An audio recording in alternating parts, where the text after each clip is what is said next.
The following footage was recorded inside a home at nighttime by a man who'd apparently been dealing with unexplained disturbances for long enough that his frustration had already curdled into something closer to dread. Starting again.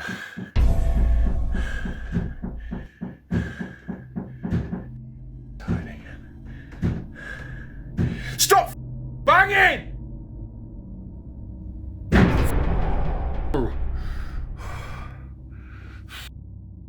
In my house. I'm getting sick of this shit. I'm getting sick of this shit.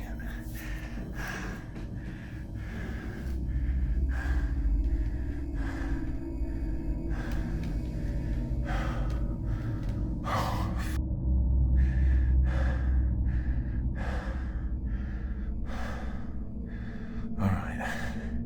I'm gonna confront you, you bastard. I'm coming up here.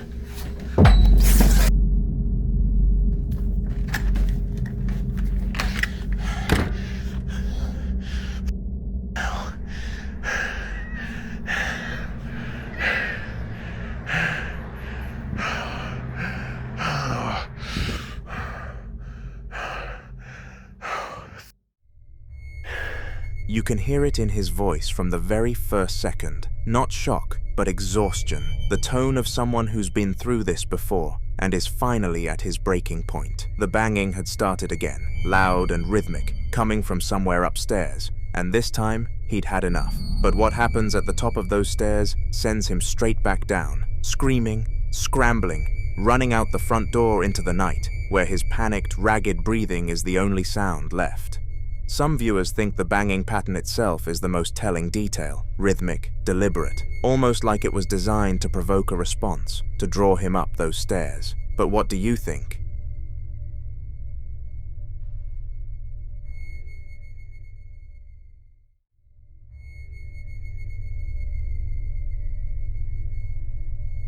The following video was recorded by a man working the night shift at what appears to be a school called Patterson. And according to him, strange things happen there regularly enough that he decided to start documenting it. He's alone in the building, moving through darkened hallways with only his camera light cutting through the dark, and he's already unsettled before he even starts filming.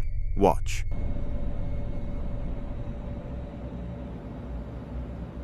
No sé si alcancen a ver. Miren, es como si alguien se viera ahí en la ventana. ¿Sí ven? ¿Ven?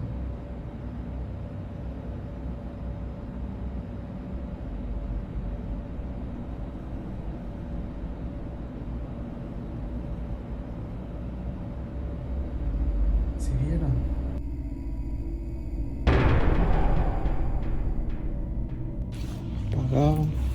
Apagado. No hay más para allá. Se supone que están apagados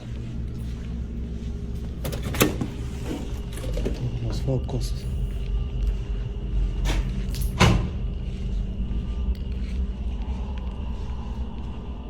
Pero cuando tú ya sales,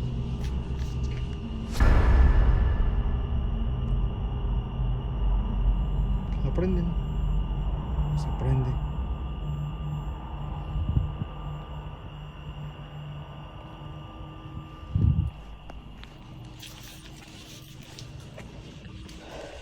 Solo.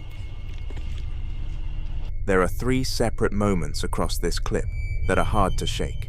First, a dark, stationary silhouette is visible in the narrow window of a locked cafeteria door, shaped like the head and shoulders of a person, just standing there in the dark on the other side. Then the security footage from room 112 shows something small and low to the ground darting across an empty hallway in under a second. And when he steps outside, he notices one classroom window glowing bright, while every other window in the building is completely dark. And he says the lights weren't on when he was inside. Three separate incidents, one building, one shift. Skeptics will point to reflections and electrical faults, and those are fair arguments. But if you look at the silhouette in that cafeteria door, it's not shifting or flickering the way a reflection would. It just holds completely still. What do you think was standing on the other side of that door?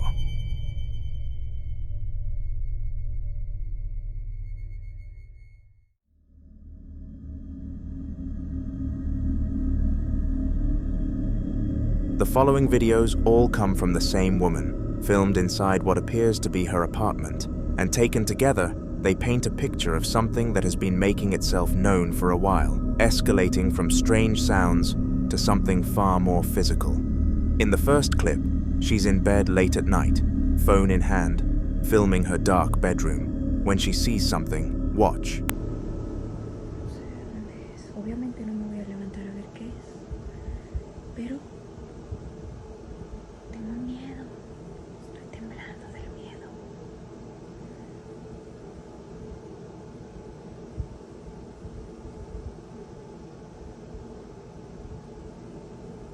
Si pasa algo,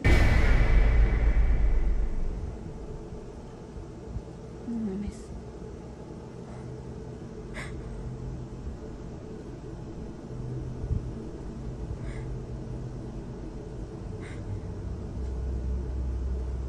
No mames. Creo que hay alguien atrás de la puerta. O algo.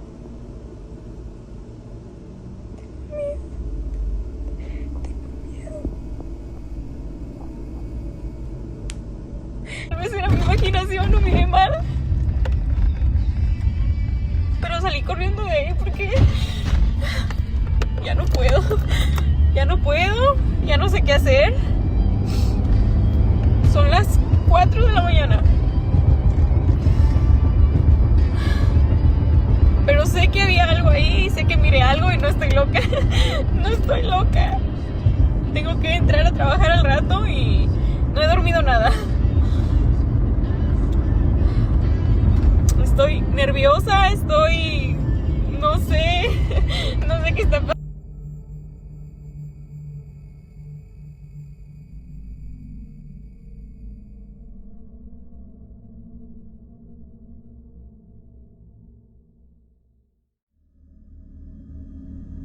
At the bottom of the door, you can see a solid dark shadow, shaped like the bottom of legs or feet. What follows is even more unsettling. She's in her car at 4 in the morning, crying, insisting she's not crazy, that she saw something real. And then she shares a screenshot of a text exchange she'd had with someone who looked into her building's history. 3 deaths in that apartment since 2022, and 3 separate incidents involving gunshots since 2024. That backstory reframes everything. The shadow under the door isn't just a strange shape anymore. It's something moving through a space that has already swallowed lives. Some believe that locations with violent histories develop what certain paranormal researchers loosely describe as residual trauma, a kind of energetic imprint left behind by sudden or painful death, and that these imprints can manifest physically, sometimes even mimicking the people who died there. Others think it's something active, not residual at all, something aware. The second clip, also from inside her home and captured on security cameras, shows the activity taking a different form entirely. In the first camera angle, she's in the kitchen on a phone call when a loud bang rings out. She identifies it immediately as her bedroom door opening on its own, telling the person she's talking to, "There's nobody here, watch." Estaré con él en el momento de angustia, lo libraré, lo llenaré de honores, lo colmaré con muchos años de vida y le haré gozar de mi salvación.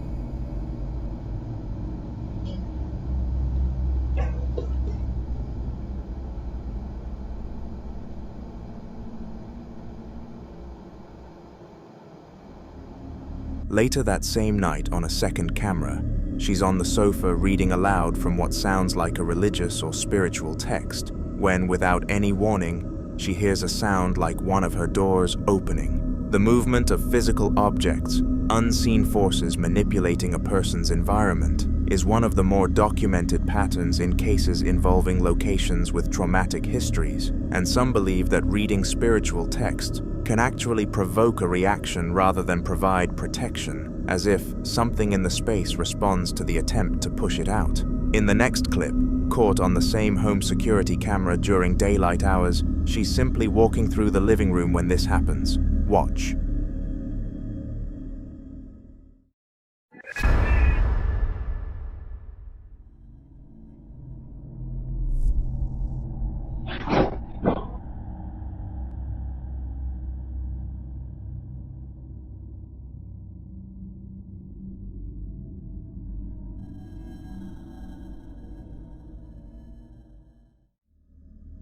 You can clearly see her put off the light, so seeing it back on felt shocking. The final clip is from a security camera time-stamped just after 2:30 in the morning. She's in the laundry room, bent over an appliance, doing something entirely ordinary when it starts. Listen closely.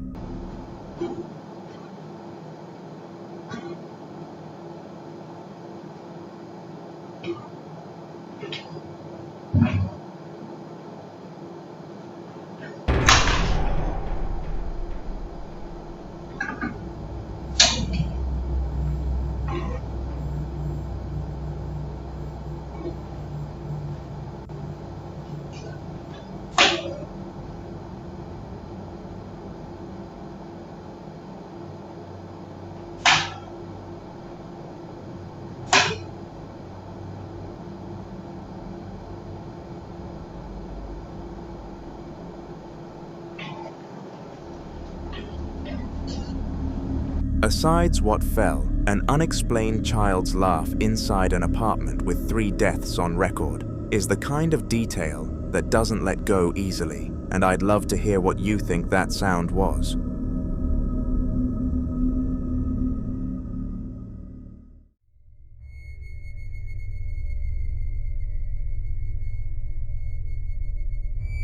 Now in this next clip, a man was alone at night, inside what appears to be an abandoned unit. One he says he'd entered to track down a water leak traced back to a damaged AC system, when something in the dark stopped him cold. The building was already unsettling on its own. Narrow passages, old stall partitions, almost no light, and the low metallic hum of broken machinery filling the silence around him. He moved slowly through the space, camera in hand, when a sudden loud bang somewhere deeper in the building made him flinch. That's when he turned the camera toward a dark, open closet at the end of a short passage. Watch.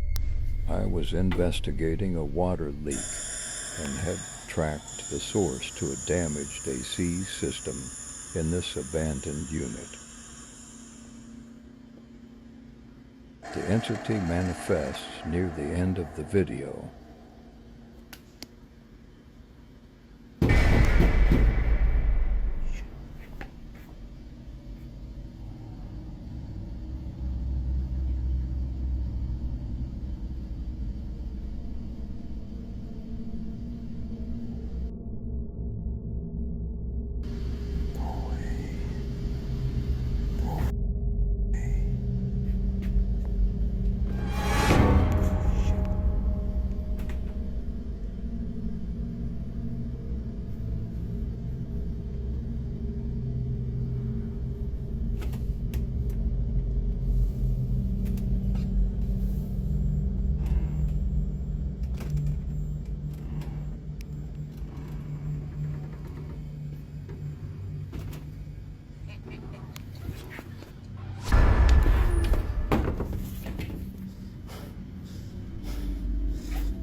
The door opens itself before it slams shut on its own, and from that point forward, the clip doesn't let up. What follows is difficult to explain away cleanly. A distorted, high-pitched cackling echoes through the room, while a stall door swings open with violent force, and when he peers under the partition, a pair of pale, long, unnaturally thin, bare feet are visible standing in the adjacent stall. They don't look right. Many viewers who've seen this describe figures that appear in doorways or corners and are sometimes linked in Middle Eastern traditions to the jinn, entities believed to inhabit abandoned or neglected spaces. Skeptics argue the entire sequence is too cinematically timed to be genuine, with each scare landing almost on a rhythm. But that's a hard argument to hold on to when you get to those feet. What exactly was standing in that stall with him? And what did he walk into that building carrying back out?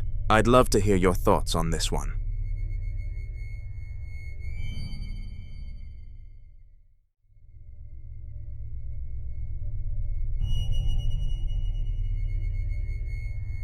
This next video was recorded inside a flat in what appears to be an ordinary afternoon. A couple just sitting on the couch, watching TV, and a tabby cat named Rory wandering between the coffee table. Nothing about the scene suggests anything unusual is happening, until he moves his phone camera up. Alright, so we're just watching TV, and the lampshade's been moving on its own. We have no idea why. There's no window open, there's no reason why it should be moving, but it keeps moving. I have no idea why. So, if someone can explain that to me. Oh, Rory wants to play with his elastic band. But there's no one in the room, there's no reason why it should be moving, but it keeps moving. See?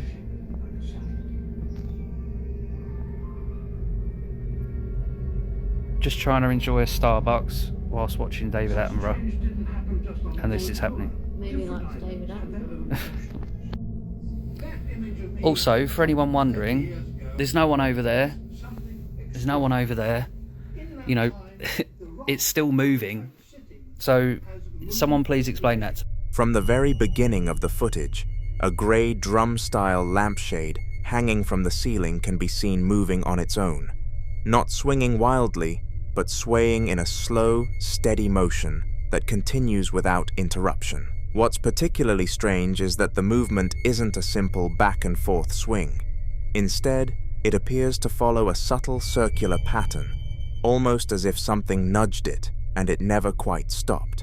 The man filming immediately addresses the most obvious explanation. There are no windows open. To prove it, he pans the camera toward a nearby window covered by grey curtains, showing that everything is shut.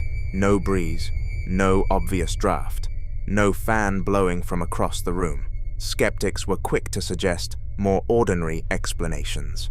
Central heating systems can create subtle air currents, and older buildings sometimes produce vibrations that travel through ceilings and fixtures in unexpected ways. Those possibilities are certainly worth considering, but supporters of the paranormal interpretation pointed to something else. The consistency. The lampshade doesn't appear to slow down. It doesn't wobble randomly.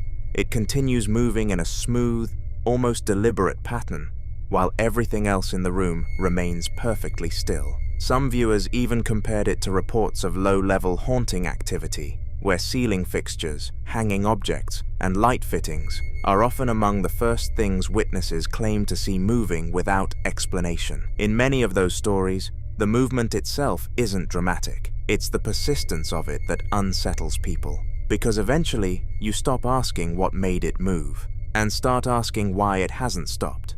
Whether it's air currents, hidden vibrations, or something far stranger, neither the couple nor Rory ever finds a source for the motion.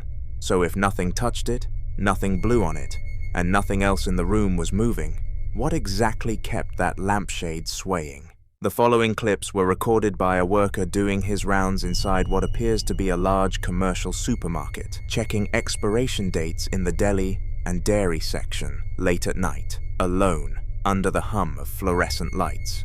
He'd been hearing strange noises for a while before he started filming, and he mentions it almost casually at first, like he's trying to convince himself there's a simple explanation. He walks the main aisle slowly, narrating his confusion, until he turns down a narrower aisle and finds a broken package lying on the floor in the middle of it, as if it had already fallen before he arrived. He's mid-sentence trying to figure out what happened when this happens. Watch. Es bien raro porque estoy checando mis caducidades que me tocó aquí en Salchonería y Lácteos, y curiosamente escuché que algo se cayó. Realmente no alcancé a ver qué fue lo que se cayó, pero sí escuché que se cayó algo. Ya desde hace rato se andan escuchando ruidos pues extraños, y realmente se cayeron unas galletas, creo.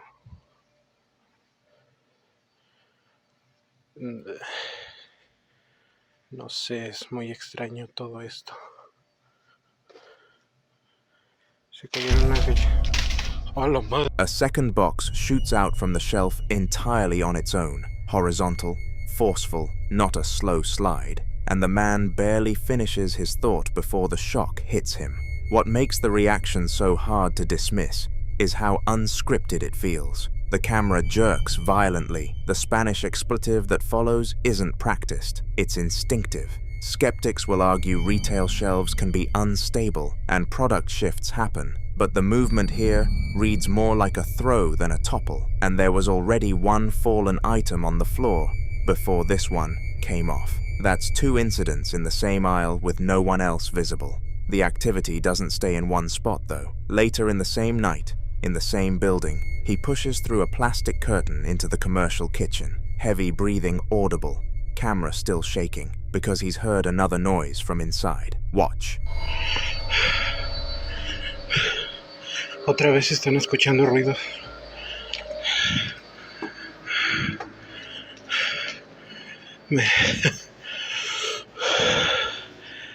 Estaba aquí haciendo el recorrido, pero escuché un ruido aquí adentro. No sé si estaba crujiendo algo, o no sé si... No sé. Qué raro. Ya no sé realmente qué hacer. Todo me extraña de este lado.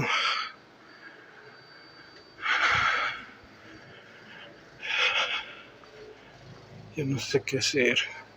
Ya realmente no sé qué es lo que voy a hacer. Ya no entiendo ni qué es lo que está...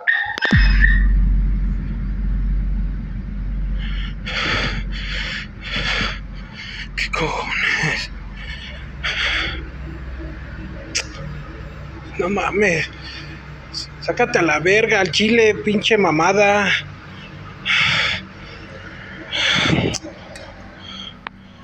Su puta madre. ¿Qué es eso? ¿Hay alguien ahí?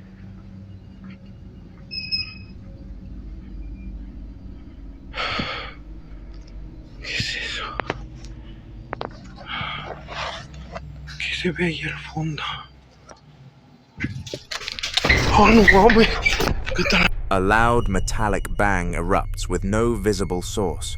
Then the industrial oven's control panel, previously dark, activates suddenly with all its lights flashing red. He swears, he backs away, and then he notices something at the far end of a narrow dark gap behind the storage shelves. Before he can make sense of what he's looking at, a large cardboard box is shoved off the shelf directly toward him, and the camera cuts to black on his terrified yelp. Some people who've watched this think whatever is present in that building is becoming progressively more aggressive, escalating from something passive, objects already on the floor, to something actively directed at him. Others believe locations like this, with repetitive overnight labor and the kind of energy built up in industrial spaces over years, can attract or generate activity that responds to being witnessed. What's clear is that by the end of that second clip, he's no longer investigating the noises, he's running from them.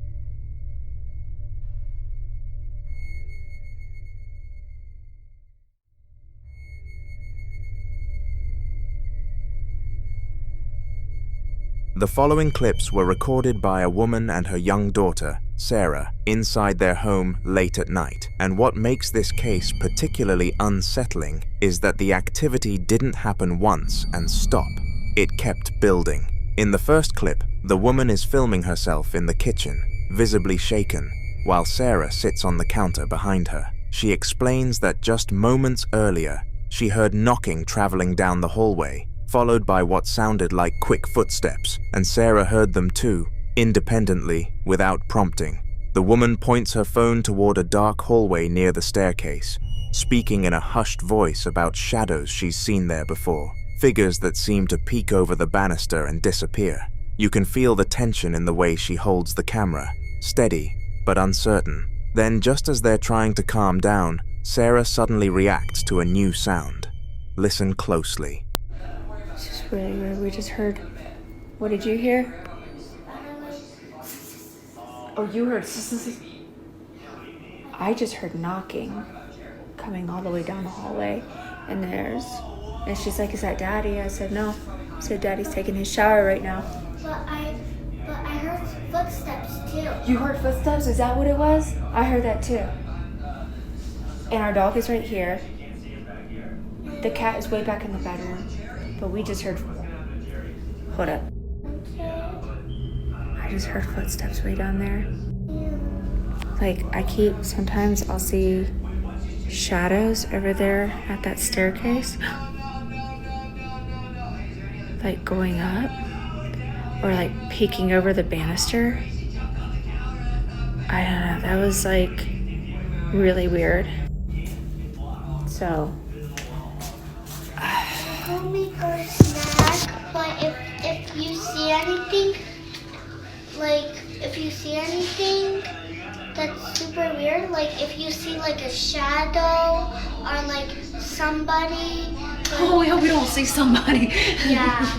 That won't be good. Yeah. But no, we just heard it sounded like quick walking. It was like really quick, and it sounded like it came. I can't tell if that came from like upstairs where we've been hearing things, or Downstairs. or like down at the hallway. entrance. Yeah. I don't know. We keep. I just heard something. You heard something again? Yeah, it was like Yeah. said like something 2 times. Okay, what did it sound like? It sounded like 2 times. Like That's really weird. it was like a zip, but it wasn't a zip. Like it wasn't like Did it sound like more like a whisper? it whispered, and it just said like Okay, let's make our snack and go to the bed. Okay. okay. Alright. I'm pretty scared. The child describes hearing a whisper, a sound, twice, and the woman, clearly disturbed, confirms it sounded like a whisper, not a mechanical noise. What makes this hard to dismiss is that the two of them weren't feeding off each other's panic. Sarah heard something the woman didn't, described it independently, and her description held up under questioning.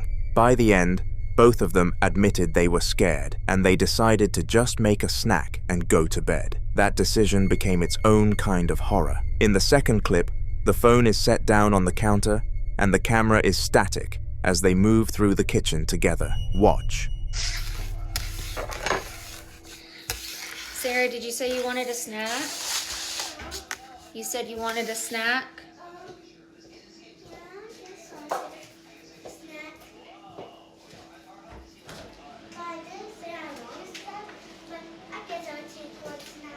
Okay.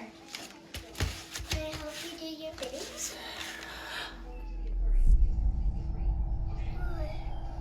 You heard that? Meow?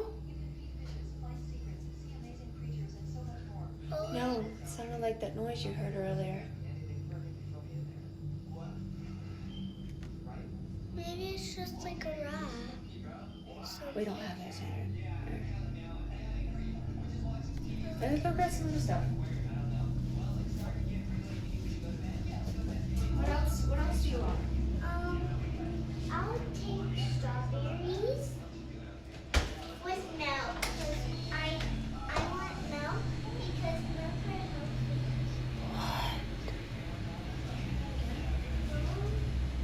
I heard it.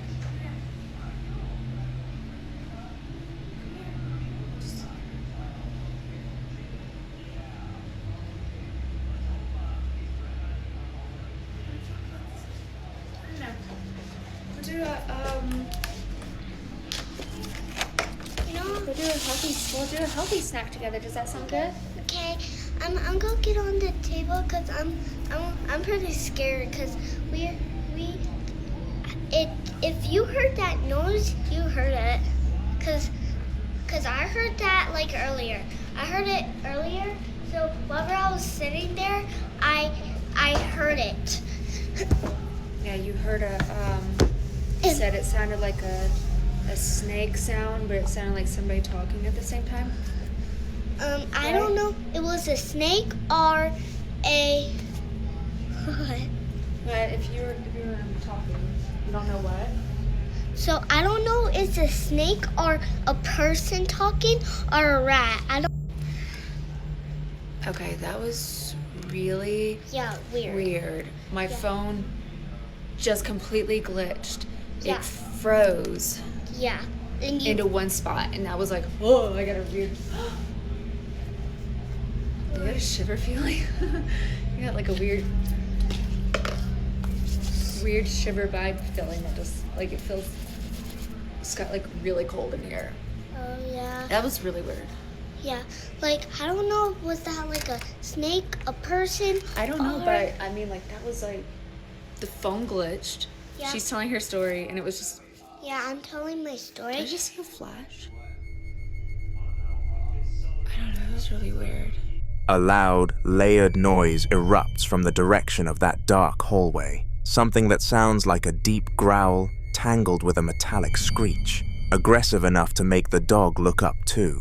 Then, almost immediately after Sarah tries to describe it, the phone violently glitches. The video freezes.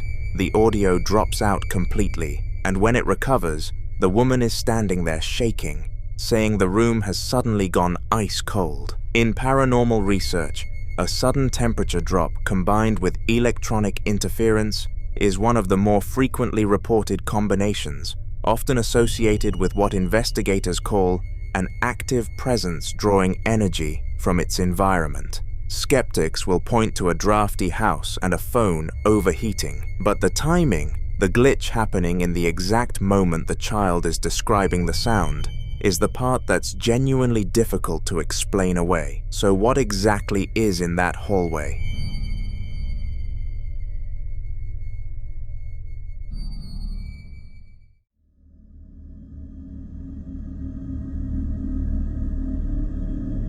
Now in this next video, a man is alone at night inside what looks like an office break room or storage area, filming in complete darkness, and he's already terrified before anything even happens. He'd apparently been telling people something strange was going on in this room, and nobody believed him. So he went back in with his phone as his only light source, breathing heavy, scanning the space. Then the sound started. Watch.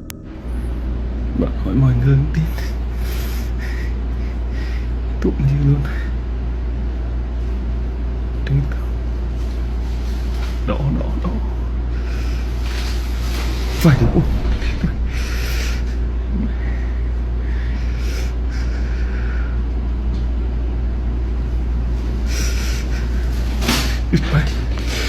I know.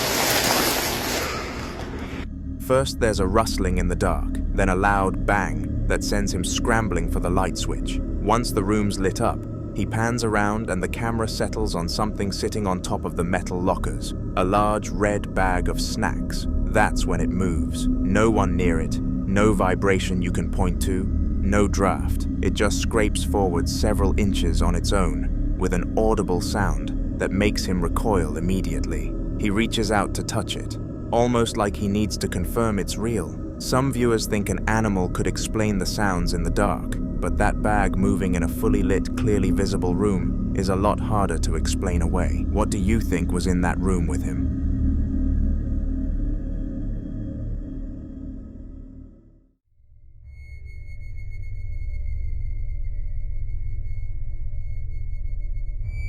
In this next clip, an overnight caregiver had been noticing strange activity at the same time every night, consistent enough that they decided to act like they were asleep and secretly hide a phone to record what was happening. The caregiver works with a female patient who, according to their account, is completely unable to walk. That's the detail you need to hold on to before watching this. Listen closely.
A woman steps partially into the doorway from the adjacent room, hunched forward at the waist, hands resting on her thighs, staring directly toward where the caregiver is lying. She doesn't move, not a flinch, not a shift in weight. According to the text, she stood in that exact position for over an hour.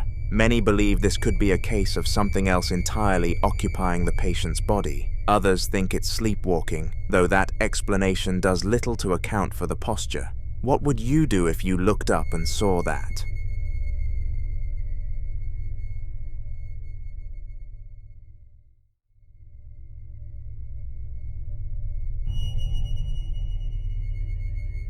This next video was shared by a lady whose brother had just moved into a new place in Texas, and within what appears to be the first day or two of settling in, before the furniture was even properly arranged, things began moving on their own. The mattress was still wrapped in plastic, the dresser hadn't been placed yet, and according to the person filming, something was already making itself known inside that apartment. Watch.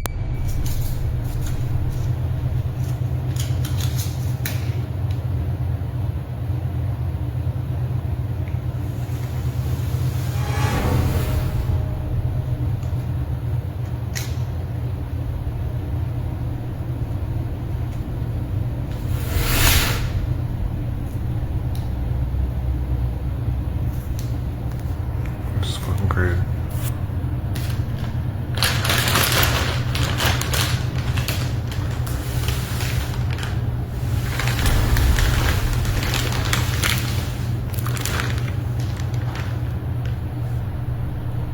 The dresser slides across the laminate floor, slowly at first, a deliberate scraping drag that fills the room, then lurches forward a second time before the camera swings down to the mattress, where indentations press into the plastic wrap as the entire thing is pulled across the floor toward the brother sitting nearby.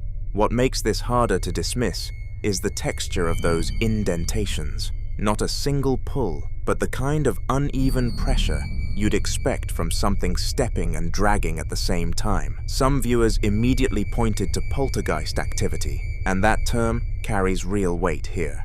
The word itself comes from the German poltern, meaning to rattle or make noise, and Geist, meaning spirit, a noisy ghost, historically associated with physical disturbance rather than visual apparition. What separates a poltergeist from other hauntings, according to many who study these cases, is the sense of intention behind the movement.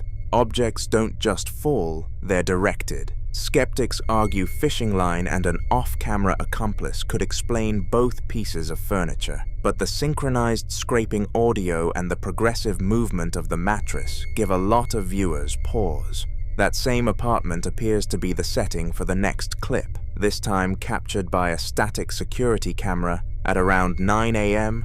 on the 25th of March, 2026, as the man moves through the hallway, cleaning and organizing the space. The room is dim, the mattress still wrapped in plastic and propped against the wall, and something is already audible before anything visible happens. Listen closely.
Beneath the ambient room tone, a constant layered stream of distorted whispers runs through nearly the entire clip.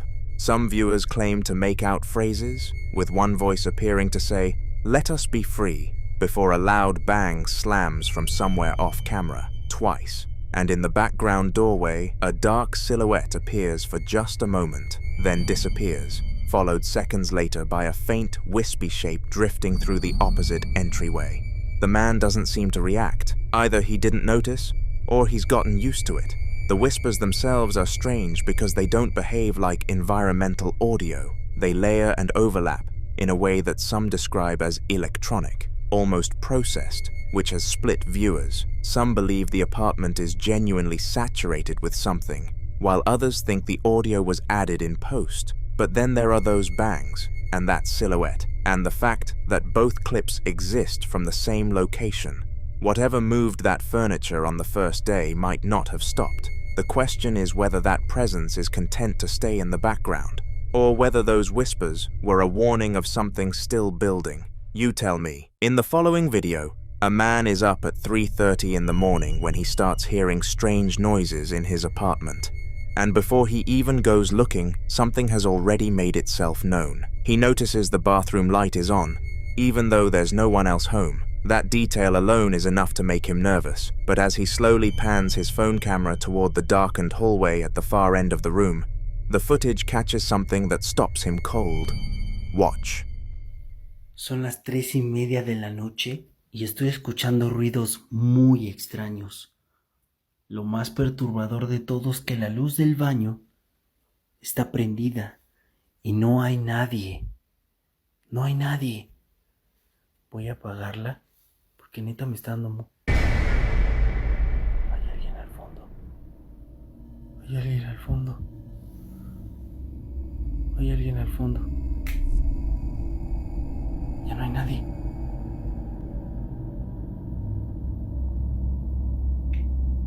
Ahí está. ¿Pero por qué? Si la prendo desaparece. No hay nada. No hay nada. What the fuck? A tall, featureless black silhouette stands motionless in the doorway, solid, dark, and unmistakably humanoid. But what makes this harder to explain is what happens when the lights are switched on. It vanishes instantly, without a trace. And then, the moment the lights go off again, it's back. Same spot, same shape, same stillness. He repeats the test. Lights on, lights off, and the figure responds both times, as if it's tethered to the darkness itself. Some viewers think it's a shadow person, a term used widely in paranormal communities to describe dark humanoid figures that seem to operate at the edges of human perception, often spotted in peripheral vision or in low light. Others insist it's a trick of shadows from a specific object in the room, catching the bathroom light at an angle. But if that were true, flipping the main lights on would just replace one shadow with another, not erase the figure entirely. That distinction is what keeps this one so hard to dismiss. The following night, he's drawn back into another investigation, this time above his apartment, where he'd been hearing noises on the rooftop. He grabs his phone and heads up the concrete stairwell in the dark, and almost immediately, something responds. Listen closely. Ayer estaba escuchando ruidos muy extraños arriba de mi departamento y decidí subir a grabar.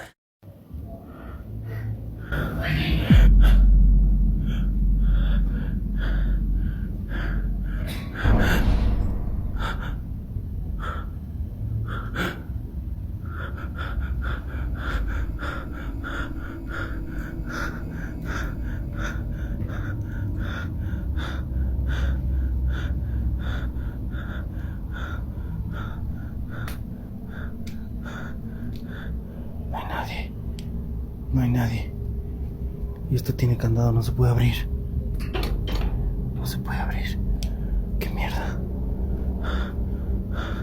Yo ya me voy de aquí. Un rostro claramente se alcanza a ver cuando la puerta se abre sola. Claramente se escucha que me están diciendo oye en el video. A faint voice whispers the word oye, Spanish for hey, just as he starts moving, before he's said a word. Then, at the top of the stairs, the heavy wooden door swings open on its own, slowly and without any contact. And in the brief gap between the door and the wall, something pale and face-shaped appears for just a moment, with two dark hollows where the eyes would be. He checks the rooftop, finds nobody, confirms the fenced area is padlocked shut, and gets out. The disembodied whisper is what unsettles viewers most, because it comes first, before the door moves, before any visual anomaly, as if whatever was up there already knew he was coming. 2 nights, 2 encounters, both in the same building. Whatever it is, it doesn't seem to be going anywhere.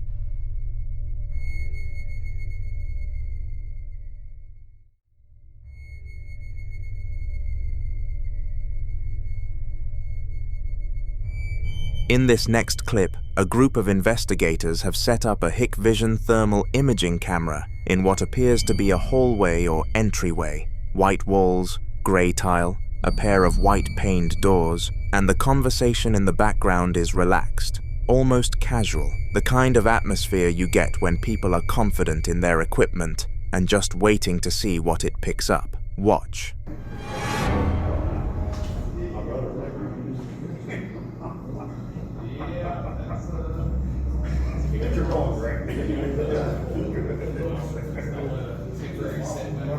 No, it's not. I mean, I called this one right away. The thermal display shows a persistent, human-sized heat signature sitting directly on those doors. Warm yellows and reds clustered in a shape that the crosshair is already tracking. But when the camera pans to show the actual doors in normal view, there's nobody there. No one standing, no one visible through the glass. Many investigators believe heat signatures like this are residual energy, a presence that registers on thermal sensors precisely because it's no longer fully physical. Others think the explanation is simpler, a warm pipe behind the wall, sunlight absorbed in the material.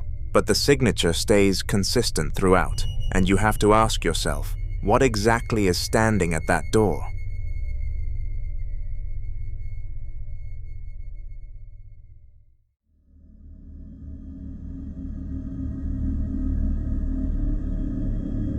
Now, in this next clip, a young woman in Connecticut was stepping inside her house late one night in June of 2021, her Ring camera catching everything from the front porch.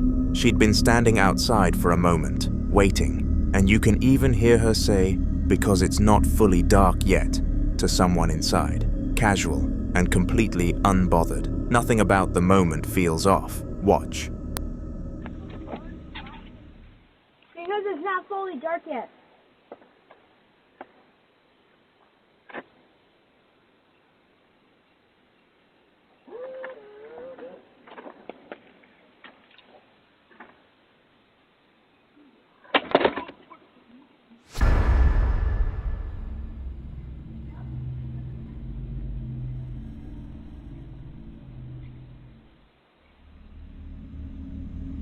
The second she steps inside, a pale figure suddenly passes through the background, moving down the street, and many viewers immediately compare it to the appearance of a ghost.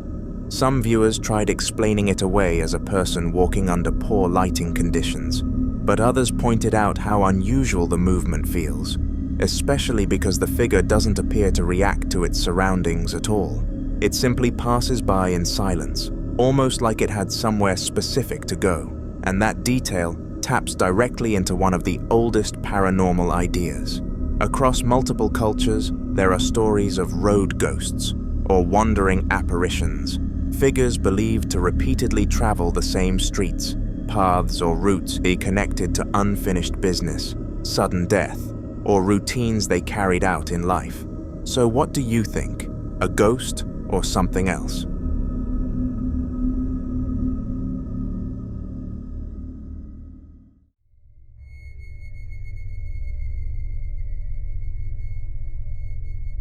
The following two clips were both recorded in what appears to be the same industrial facility, a backroom space with concrete floors, pale green walls, and the low hum of fluorescent lighting overhead. The kind of place that's unremarkable on every other night. In the first clip, which was captured by what looks like a fixed security camera, the room is completely empty. No one is working late. No one is walking through. Just a metal garment rack with clothes hanging on it, a pair of rubber boots on the floor, and two clad white doors on the left wall. For nearly a full minute, absolutely nothing happens. Watch.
The leftmost door swings open abruptly, fast, smooth, and with clear intention, and at the exact same moment, a loud rush of sound fills the room, almost like high-pressure water suddenly forcing through a pipe.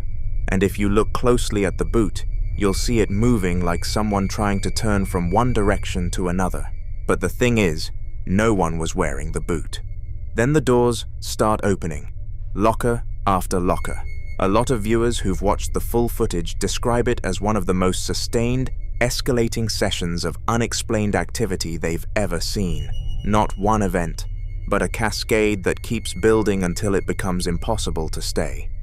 Then in the second clip, recorded at night in what appears to be a security or guard room inside the same building, a man sits alone, coughing and breathing heavily, his camera pointed at a closed white door. He's not calm. You can hear it in every breath. He starts speaking in Vietnamese. "There's no one here at all," he says. And then, "It's knocking right at this door." Because it is.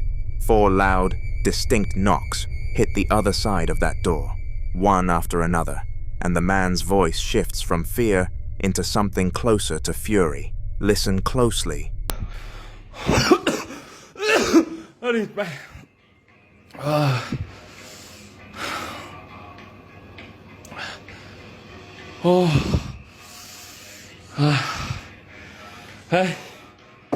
Đấy địt mẹ.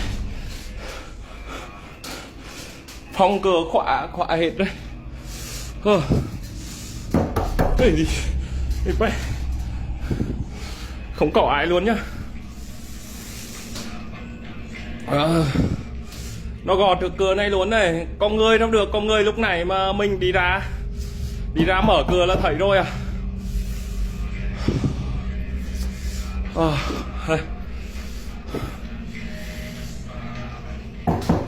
Mẹ nhà mày. Mẹ. Nhịt mẹ. Gò đi.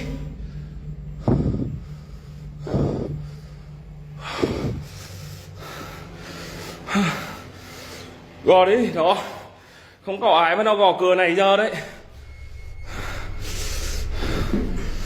He charges the door, kicks it open, sends the chairs stacked in front of it crashing to the floor, and finds a long, empty corridor. Lockers, a sink, a clothes rack, hard hats on a shelf. Not a single person. He circles the whole room, daring whatever knock to do it again. It doesn't. 2 clips, same building, same impossible pattern. Something moving through a space where nothing should be. So what do you think was on the other side of that door? Because whatever was in that facility that night, it wasn't interested in being found.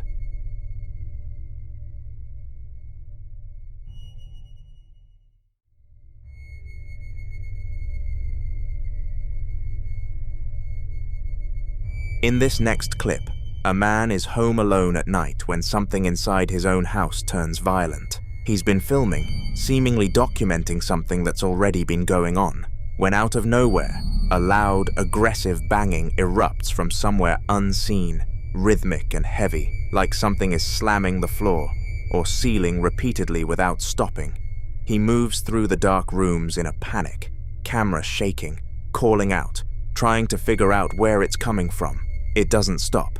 He runs, slams a door behind him, and within seconds the banging hits the door he just closed. 3 heavy strikes, each one deliberate, each one telling him it knows exactly where he went. Watch.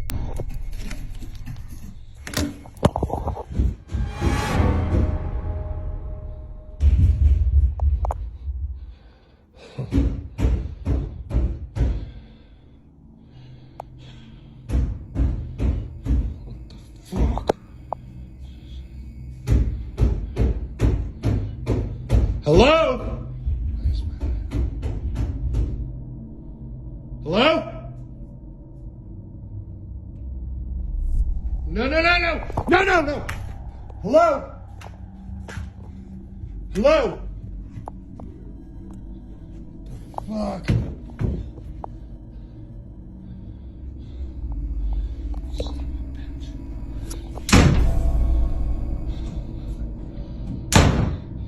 Hello? What do you want?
What makes this so hard to dismiss is how the source of that banging never becomes clear. No person appears, no animal, nothing visible explains the force behind those sounds. Some believe this is classic poltergeist behavior, a term rooted in German meaning noisy ghost, typically associated with chaotic physical disturbances and a sense that something is reacting directly to the person present. Others think the energy here feels less random and more targeted, like whatever's in that house wasn't just making noise, but responding. You can hear it in how the banging follows him. What do you think it wanted?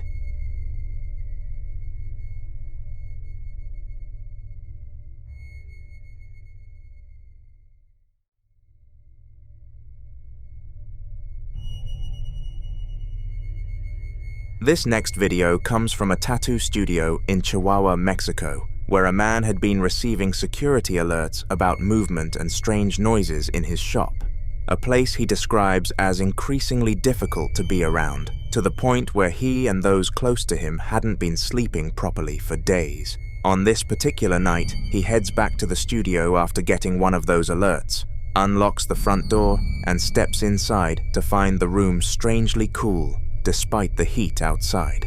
Watch. Fue el flash a mi teléfono.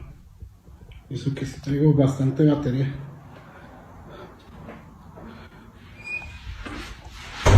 Ay, no mames. Se cerró la puerta. Oigan, nada más voy a apagar y retirarme porque estos días no he podido estar a gusto, la verdad. No hemos podido dormir y mire. Bueno, nada más quería venirles a enseñar un poquito de lo que pasa aquí en el local y de lo que ha sido... Ah, el perro. De lo que ha seguido sucediendo, no ha cambiado mucho, nada más se ha quedado un poco repetitivo, por decirlo así. Bueno, los dejo porque esto se está poniendo mal vibroso aquí adentro. Hasta luego y muchas gracias por ver.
He sees a book lying flat in the middle of the wooden floor.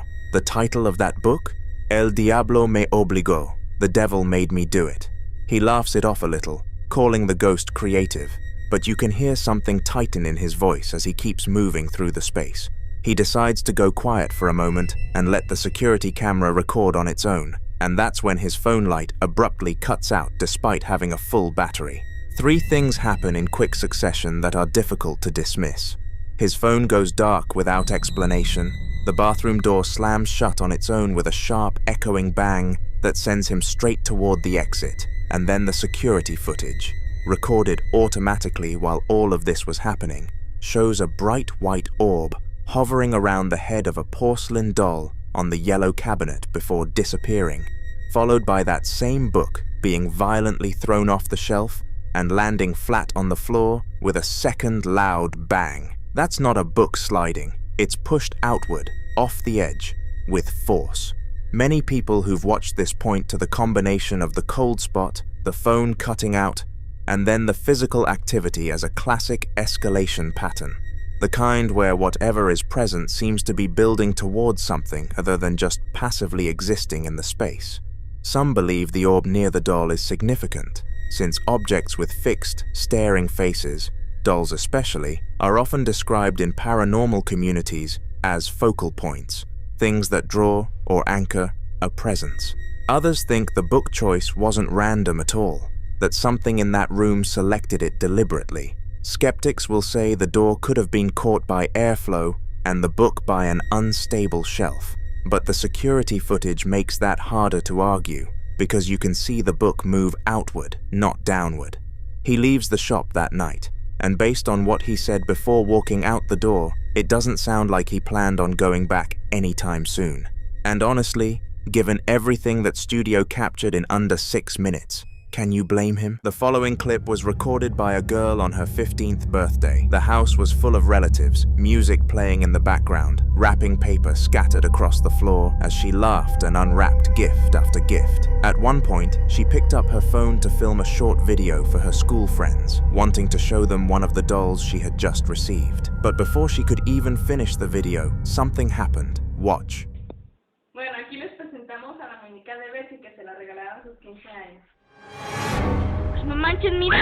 As she holds the doll up, its head slowly turns toward her. It rotates deliberately, stopping at an angle that makes it appear as though it's looking directly at her, but there's no visible mechanism inside it. No motor, no battery compartment, no switch. After seeing the video, her parents immediately took the doll away, but the panic wasn't just about the movement, it was about where it came from. The doll may have been purchased by a guest from a thrift store, meaning its history was completely unknown, and that's where the fear deepens. In paranormal lore, objects, especially dolls, are often described as vessels, not because they're inherently evil, but because their human-like features make them symbolic anchors. If something were attached to that doll, removing it from sight wouldn't necessarily remove the attachment itself. Some believe that once an object has been inside a home, whatever is connected to it can linger even after it's discarded. There are countless stories online of people throwing dolls away, only to find them returned to their porch, back in storage boxes, or replaced by unexplained activity inside the house. Others claim that after attempting to burn or destroy items like this, the disturbances escalated, lights flickering, doors opening at night, shadows appearing more frequently. If you were in that situation, if you saw that head turn on its own, what would you have done? Would you throw it away and hope that ends it? Or would you try to cleanse the house? I'd love to hear your thoughts.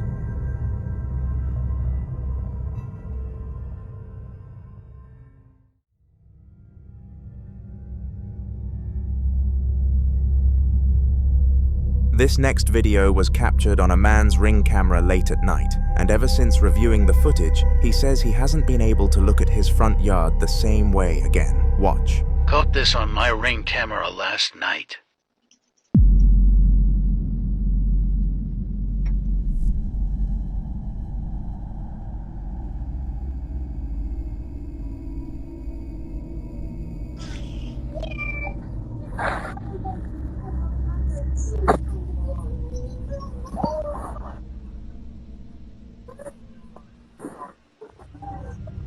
The movement started from here, and what immediately stands out is the way it moves. It doesn't scatter or disperse like dust caught in infrared light. It holds its shape. The outline remains strangely consistent, almost compact, as it floats forward. Many viewers initially suggested it could be dust, pollen, or an insect passing close to the lens. But typical dust particles caught in night vision tend to expand, blur, or fragment as they move. This form doesn't behave that way. It travels in a controlled path, maintaining structure before slowly fading from view. But that's not the only unsettling detail. In the audio, a faint voice can be heard, like a little girl saying, "We're here." The footage was recorded around 3 a.m., and at this time, no kid should be outside playing. Investigators sometimes warn that entities may mimic children's voices to seem harmless, drawing attention or curiosity rather than fear. But the phrase itself is unsettling. We're here, not I'm here, plural. If it was a trick of the audio system, it's an incredibly eerie coincidence. If it was a child's voice from somewhere off camera, why does it sound so close to the microphone? And if it wasn't either of those things, then what exactly was floating across his yard that night? And if that voice truly said what it sounds like it said, then the question isn't just what was there, but how many.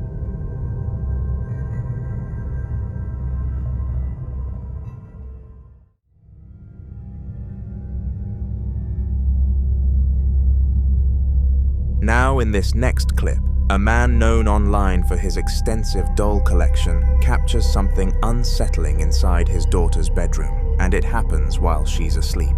He says it was a normal afternoon, his little girl was taking her nap, the house was quiet, and he was in the living room when he suddenly began hearing loud tapping sounds coming from her room. Listen closely.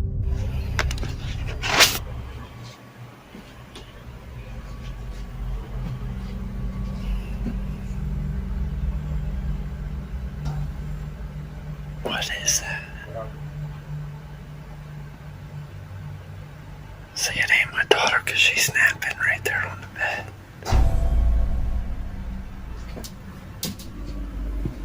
It sounds like her closet door, though.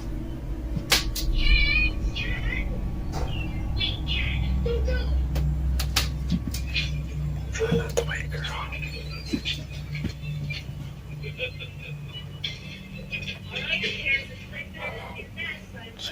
I don't know. No, it's not doing it. See, she's snapping, right? There was no one else in her room, and there was no visible movement near her crib or bed. And then, after a short while, something else happens. Whatever it was not even waking her up.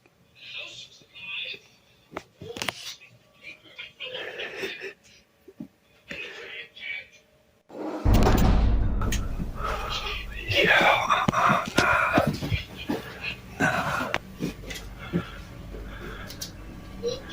Come on, man, she's in here sleeping. I don't know how that didn't even wake her up. Come on, man. You need to get out of her room. Dude, I'm telling you, that thing was closed, right?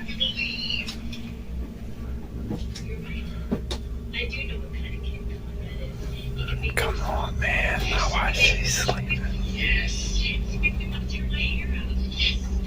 Man, I am good on that. You need to get out of her room.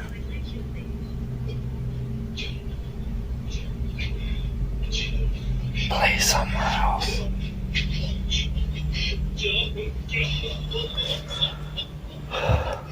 What the man?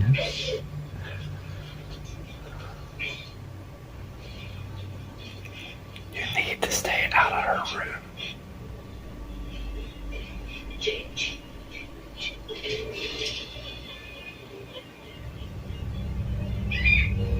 People familiar with this family already know that the man collects dolls, dozens of them, many antique, some with glass eyes, some displayed throughout the house. Over time, viewers have also claimed to spot strange shadows in the background of previous videos, objects slightly repositioned between cuts, and unexplained noises when no one else was home. Yet despite all of this, he continues to insist that whatever is in the house feels friendly. But that belief is what unsettles many viewers the most, because entities that begin subtly, tapping, knocking, light movement, don't always stay subtle. Some investigators warn that labeling something friendly too quickly can lower natural caution, especially when children are involved. So what exactly is sharing that house with them? I'd love to hear what you think about this one.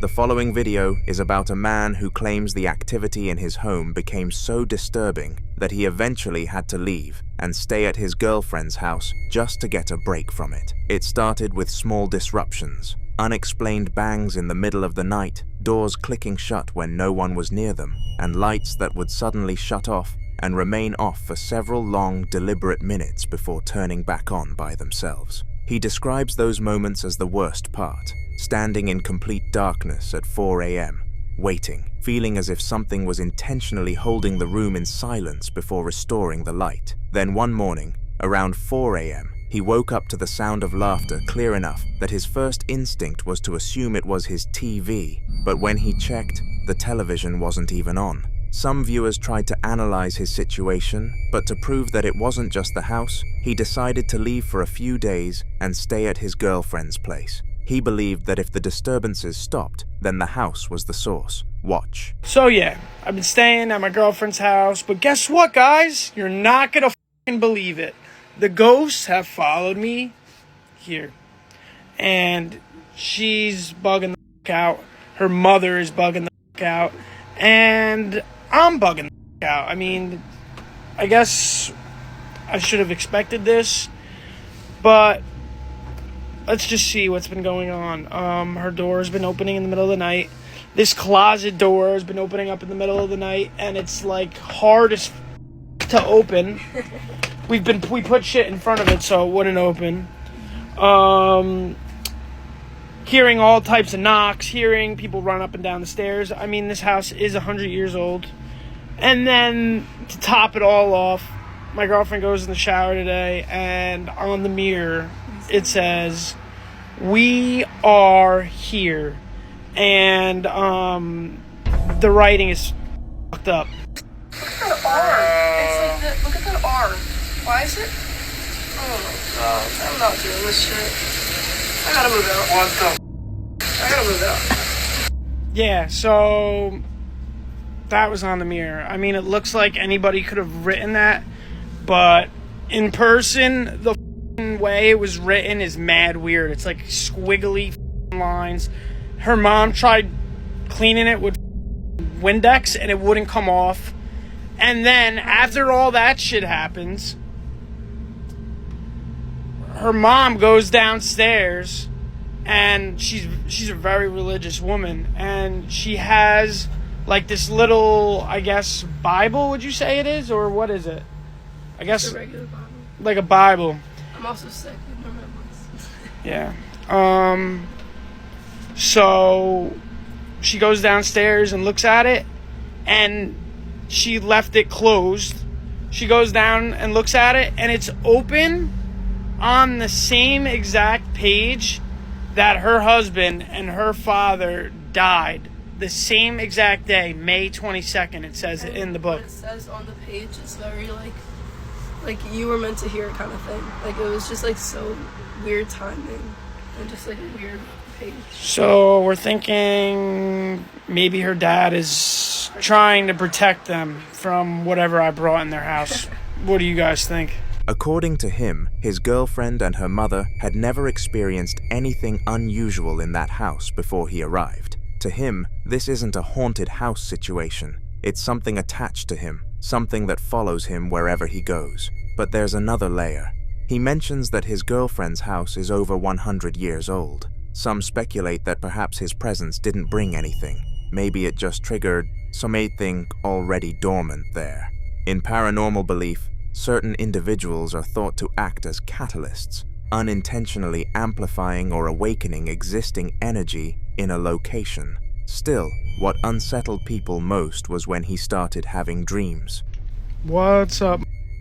So, I've been MIA. I came back from Cancun, and yeah, I'm tan now. But some wild shit happened to me the other night, and my eyes are going a little bit, but I'm here at my girlfriend's house, and it was around, I swear to God, it was like 3 o'clock in the morning. It was 3:30, like on the dot. It was like 3:20, 3:29, 3:20. And she said I was freaking out in my I woke up to uncontrollably shaking right next to me, like literally freaking out, like not screaming, but like loud enough to wake me. And he was freaking out, shaking like a seizure almost. Yeah, and I had no recollection of it at all. Said his name about 10 times, wouldn't wake up. I smacked him so hard across the face, and that's when he shot up. And I woke up, and I told her I had this insane dream that I was in my house, and like, I don't know what happened. I thought I was sleeping in my room, and I started getting carried away by, looked like, I don't know, these dark shadow figures. They had like these big nails and teeth and crazy eyes, and I literally got picked up by them, and they were carrying me away. And then I told her that, and then I was like, yo, I have this crazy pain on my arm, and I fucking shit you not, yo, this is legit, like this is real. Like Grayson here is like freaked out about it, and so am I. Wait till you see this shit, bro. Wait till you see this shit. Look at that shit. Look at that shit. As soon as she woke me up, I felt something like pain on my arm. And look at that. As hard as she scratches, no matter how hard she scratches, it will not go into my arm like that. No, this is crazy. Didn't I tell you though, when I woke up my arm was hurting? Yeah, that's 3. And it's literally 3 scratches. 2 long ones and a short one. Vivid dreams involving attack, paralysis, or shadow entities are sometimes interpreted as spiritual oppression, especially when they are accompanied by physical sensations. To make matters worse, he began waking up with unexplained marks on his body, and this made many people believe whatever is in that house is after him. But I'll leave you to be the judge of this one.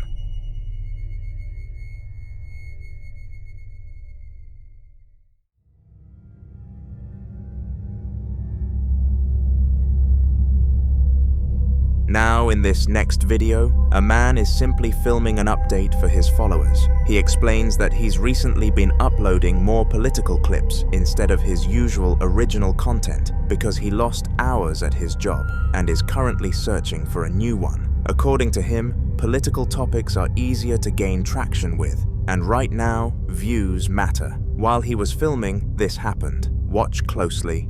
Alright guys, gonna try and make this one quick. This is just kind of update video. People have been wondering why I've been uploading so many news clips, so many political videos, and why I haven't been uploading any original content lately.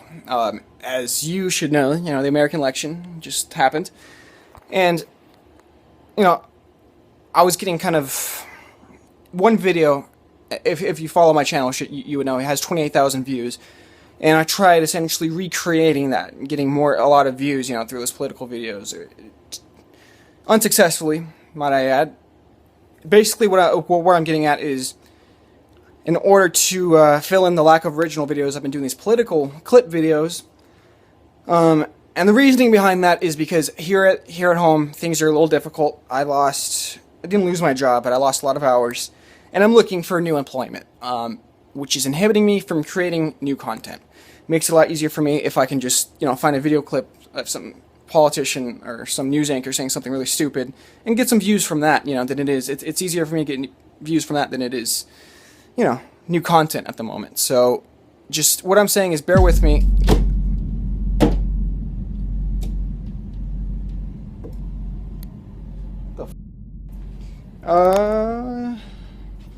Yeah. It was weird.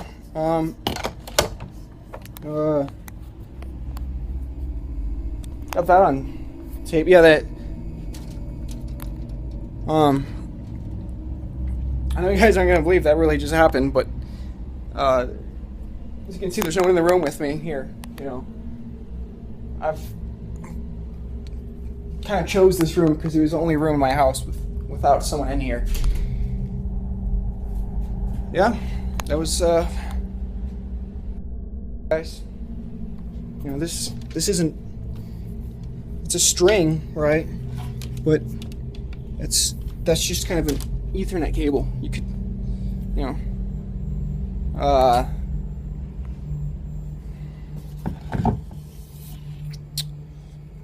hey guys, that's pretty weird.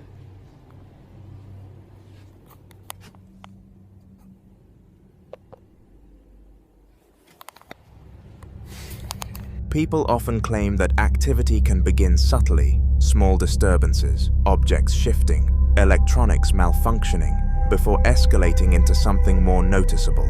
There's also the psychological layer. He mentions stress about work, finances, and change, and in certain beliefs, heightened emotional states are said to amplify unexplained phenomena, as if strong energy draws attention from something unseen. We can only hope this was a one-off situation and not the beginning of something deciding to make itself known.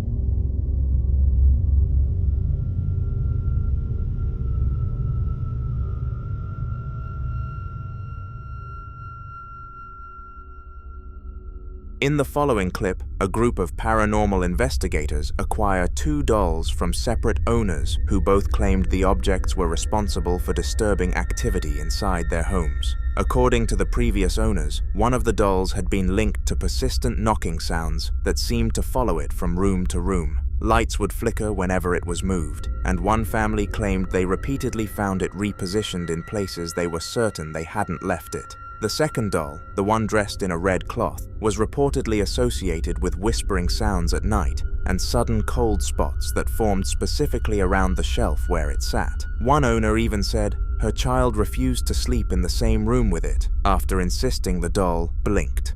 Rather than destroy them, the investigators decided to document everything carefully. They placed both dolls on a table in a controlled setting and began a spirit box session, asking direct questions to see if any responses would come through.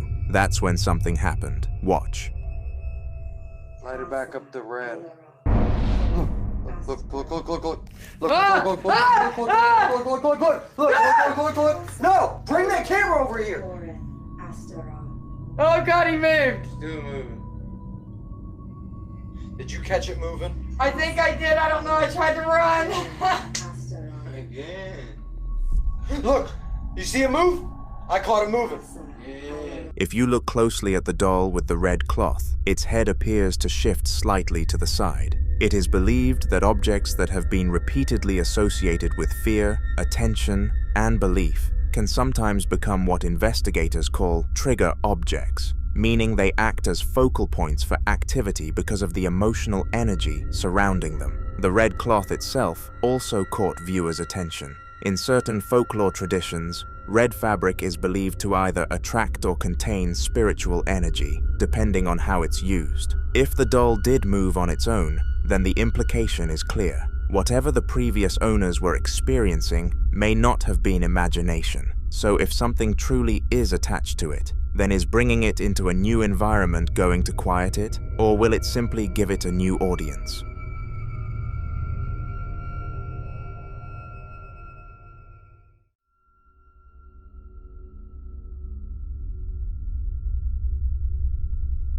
Now in this next video, a man named Chris and his wife decided to install security cameras throughout their home after weeks of increasingly strange activity that neither of them could logically explain. It started subtly, small things out of place, the dog staring into corners of the room and growling at nothing visible, footsteps echoing faintly down the hallway after midnight. A few times, they heard what sounded like someone shifting their weight in the living room while they were upstairs.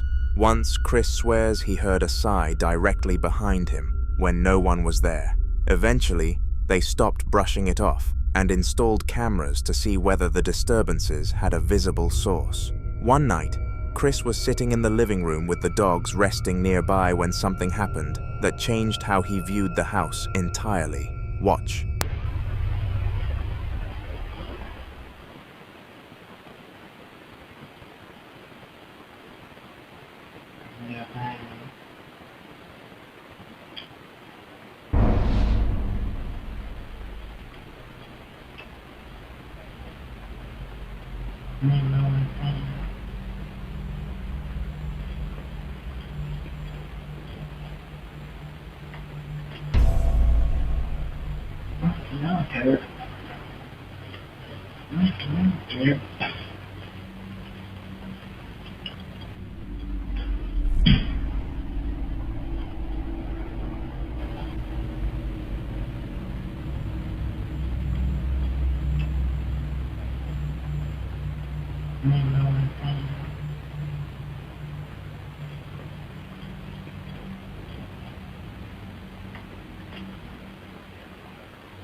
No, tethered.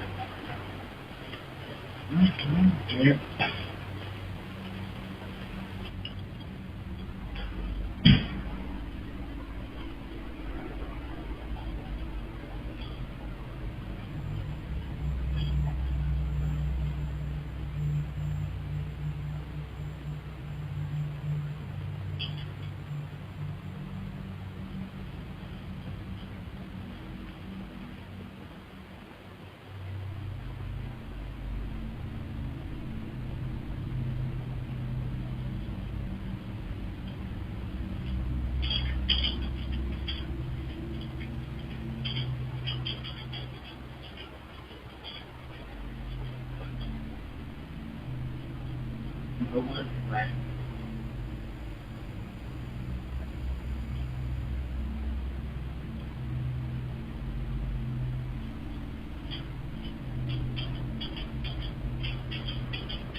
In the footage, a chair begins to tilt backward, as if someone were physically leaning into it, applying steady pressure with their weight. What makes it more unsettling is the dog's reaction, and how they immediately become alert. And then there's the earlier activity, the footsteps, the sigh, the dogs reacting to empty space. When you layer those experiences together, the chair becomes harder to dismiss as coincidence. If someone unseen truly leaned back into that chair, then the implication is chilling. Chris may not have been alone in that living room, but until more updates are shared, this remains a mystery. The following clips were all recorded by the same man inside his apartment, and taken together, they paint a picture of a haunting that isn't just persistent, it's responsive. He'd been dealing with this for a while, and you can hear it in his voice from the very first moment he starts filming.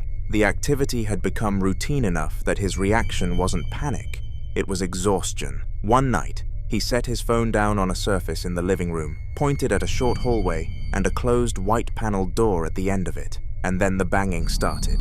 Watch. Here we go with this shit again. We're just gonna wait and see how long it goes. It's never nuts.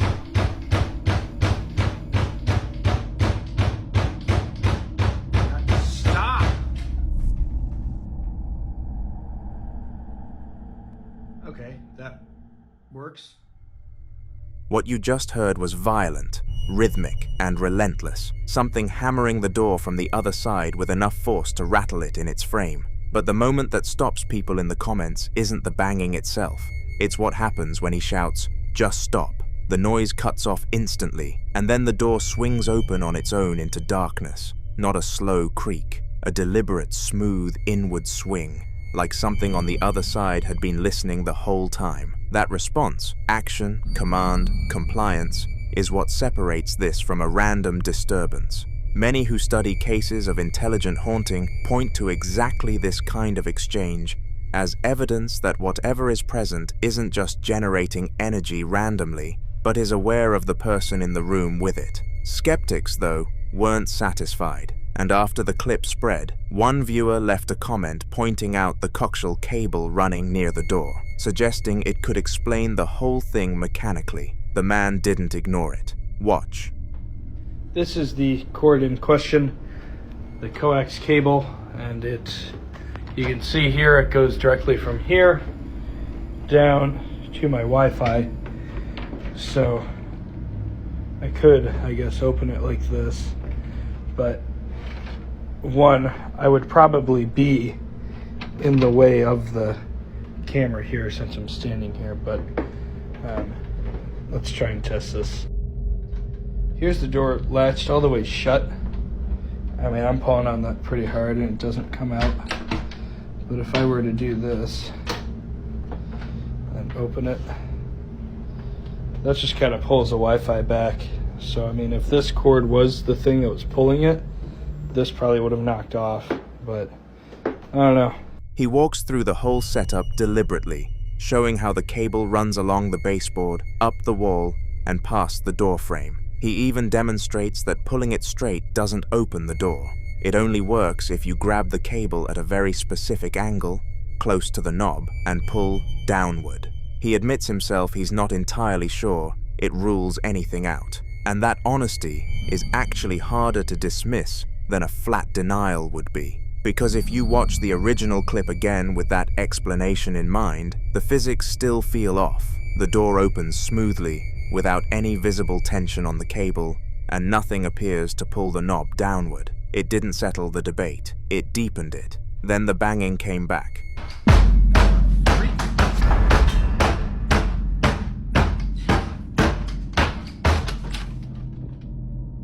Oh. Kidding me?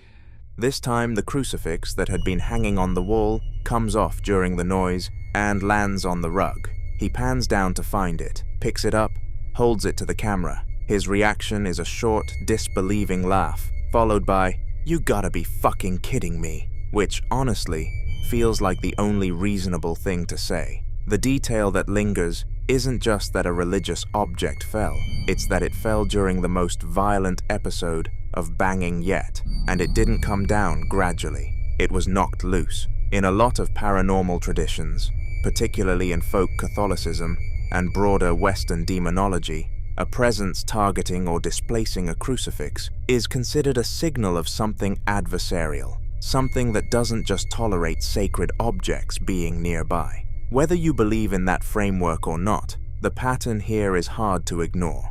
The activity is escalating. It responds to direct commands, and now it's making its feelings about what's on the wall very clear. So what exactly is living on the other side of that door?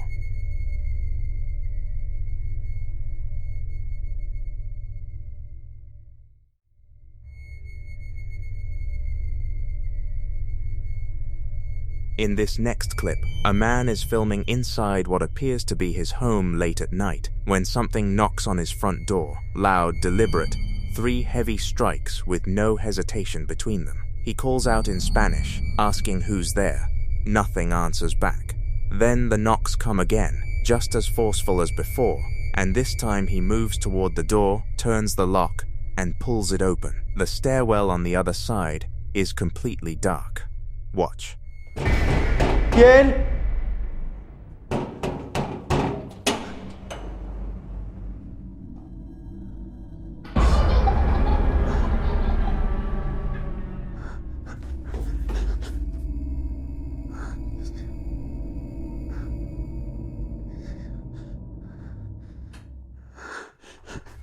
At the bottom of those dark stairs, a small figure draped entirely in white suddenly lurches into view, child-sized, hunched, moving fast, and at the exact same moment, a high-pitched laugh echoes up from the stairwell, distorted in a way that doesn't quite sound right. The man's camera swings violently to the right as he gasps, and for the rest of the clip, you can hear him breathing hard, whispering Dios mo, my God, while the camera shakes against the corner under the stairs. Some viewers immediately dismissed it as a prank, someone in a sheet timing a scare, and the laugh does carry that slightly rehearsed quality, but others pointed to the knocking pattern itself. 2 rounds, no voice, no response, and found it harder to explain away. So, what was waiting on the other side of that door?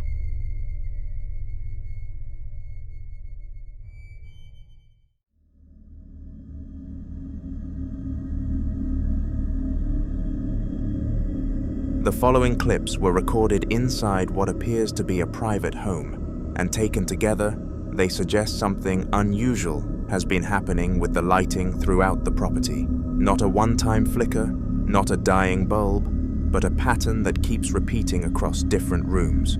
In the first clip, a handheld camera moves through a darkened space, eventually settling on a ceiling light fixture, casting a warm glow across wallpaper, covered in large cream-colored floral patterns.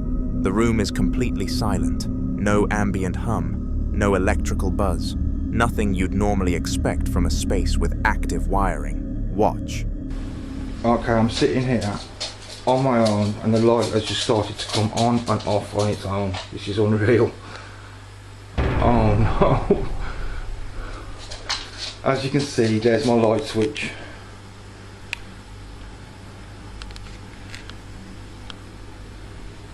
I've got goosebumps all over my body. What? What's going on?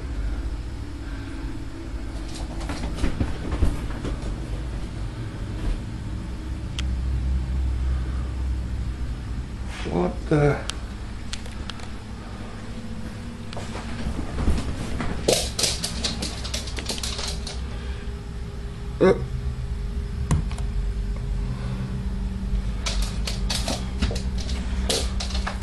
It's still doing it, what? Won't even turn off. I'll turn it off and it's being turned back on.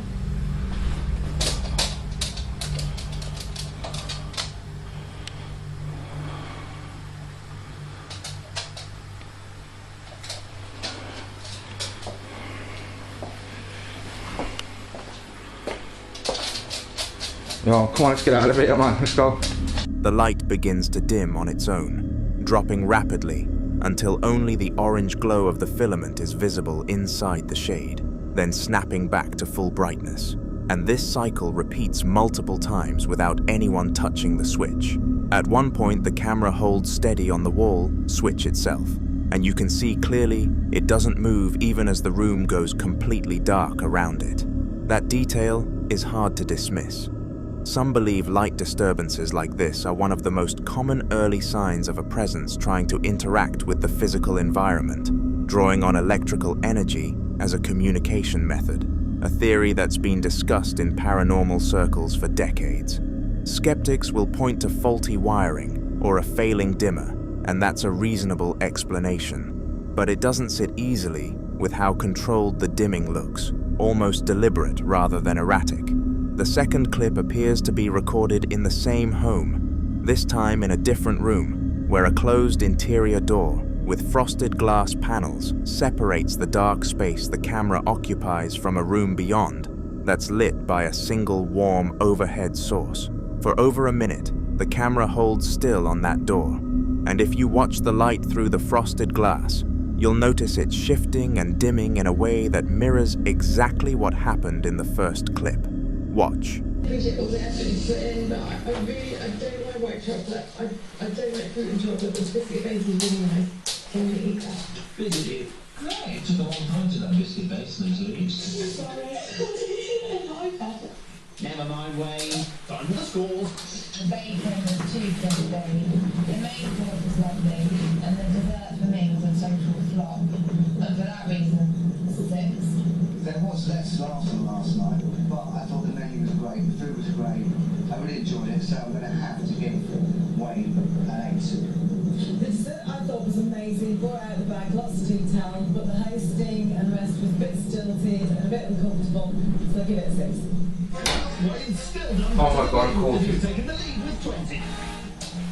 Well, we all had hangovers today. A busy night last night. I do feel like I'm a winner this evening. All the airs and arms have just stood up, man. What did that just open? I knew he was going to do it again. The flag that's been trodden on, then perhaps weed on by a dog. It's too hot for Kev in the kitchen. Whoa. Whoa there, Leslie. And Wayne runs Andrea up the wrong way. I got my napkin, it was like a cheeky bit.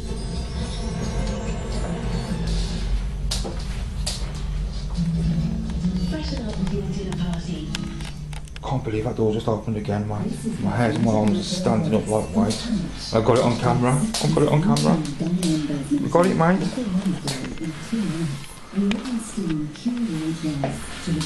A man in a t-shirt eventually enters the frame, opens the door, steps into the lit room, and closes it behind him. And after he does, the camera pans quietly through the darkened space, past a sofa, past a doorway where a dog is resting on its bedding, before settling on an open laptop. Nothing dramatic follows, but that's almost what makes it harder to explain, because the flickering isn't attached to any one moment or any one room. It keeps happening, quietly, throughout the house, and no one in either clip seems to have found a reason for it yet.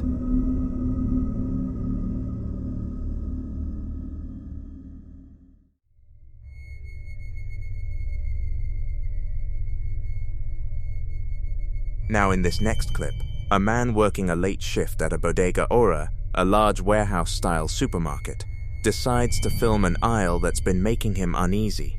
You can hear it in his voice before anything even happens. Speaking in Spanish, he explains that noises have been coming from this particular aisle for a while, and that he's been avoiding it because this is the same aisle where he claims something showed up before, something he clearly doesn't want to describe in detail. He's scared just walking toward it. That alone tells you something. He moves slowly down the long corridor of industrial green shelving, fluorescent lights buzzing overhead, passing rows of cleaning supplies and bulk toilet paper stacked on pallets. The aisle feels ordinary, but further down, a cluster of empty shopping carts sits waiting, and the camera settles on one green cart, positioned alone in the middle of the aisle. Watch. Desde hace rato se andan escuchando ruidos de este lado. Nada más que no había querido venir a asomarme porque es que en este maldito pasillo es donde se asomó la cochinada esa. Ahí en ese lado de allá. Ahí es donde se asomó. Y la verdad me da mucho miedo estar viniendo a asomarme para acá.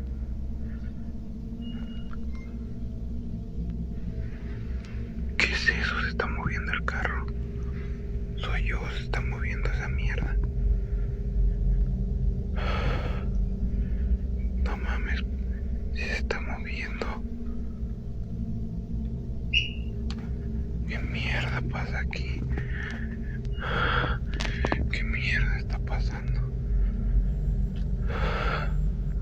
Se está moviendo esa porquería.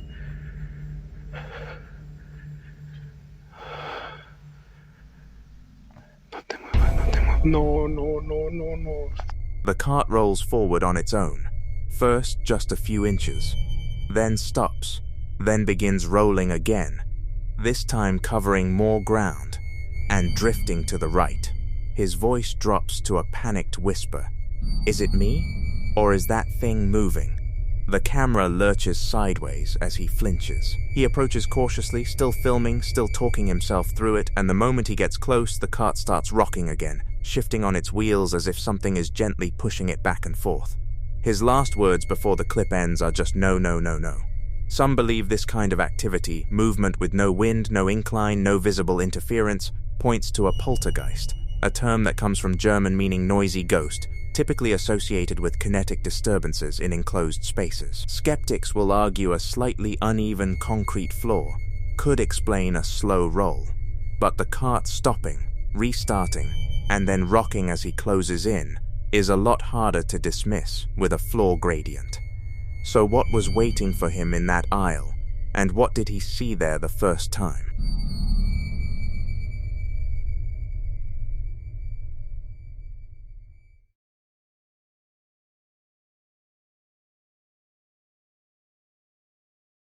Now in this next clip, a man finds himself crouched inside what appears to be a crawl space or the understructure of a large building, a narrow, confined darkness that most people wouldn't willingly enter in broad daylight, let alone at night.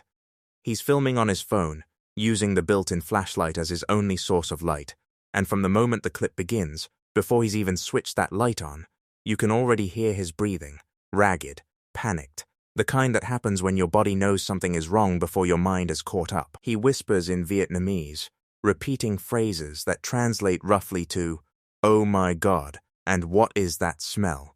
The smell registering before anything is even visible. Then he switches on the flashlight, and the beam cuts through a thick cloud of dust to reveal a long, narrow space held up by orange-painted metal supports and concrete pillars. He slowly pans the camera to the right. What?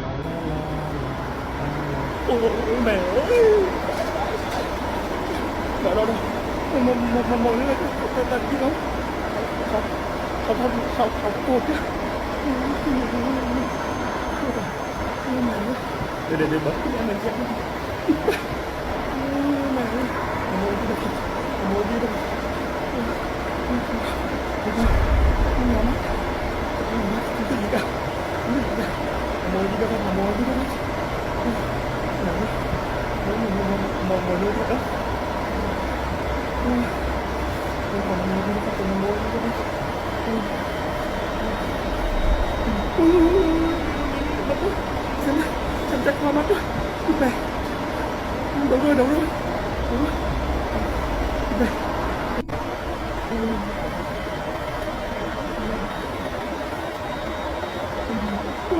In the far distance of that crawl space, a pale, long-bodied, four-legged creature moves slowly, seemingly unbothered by the light or the man filming it.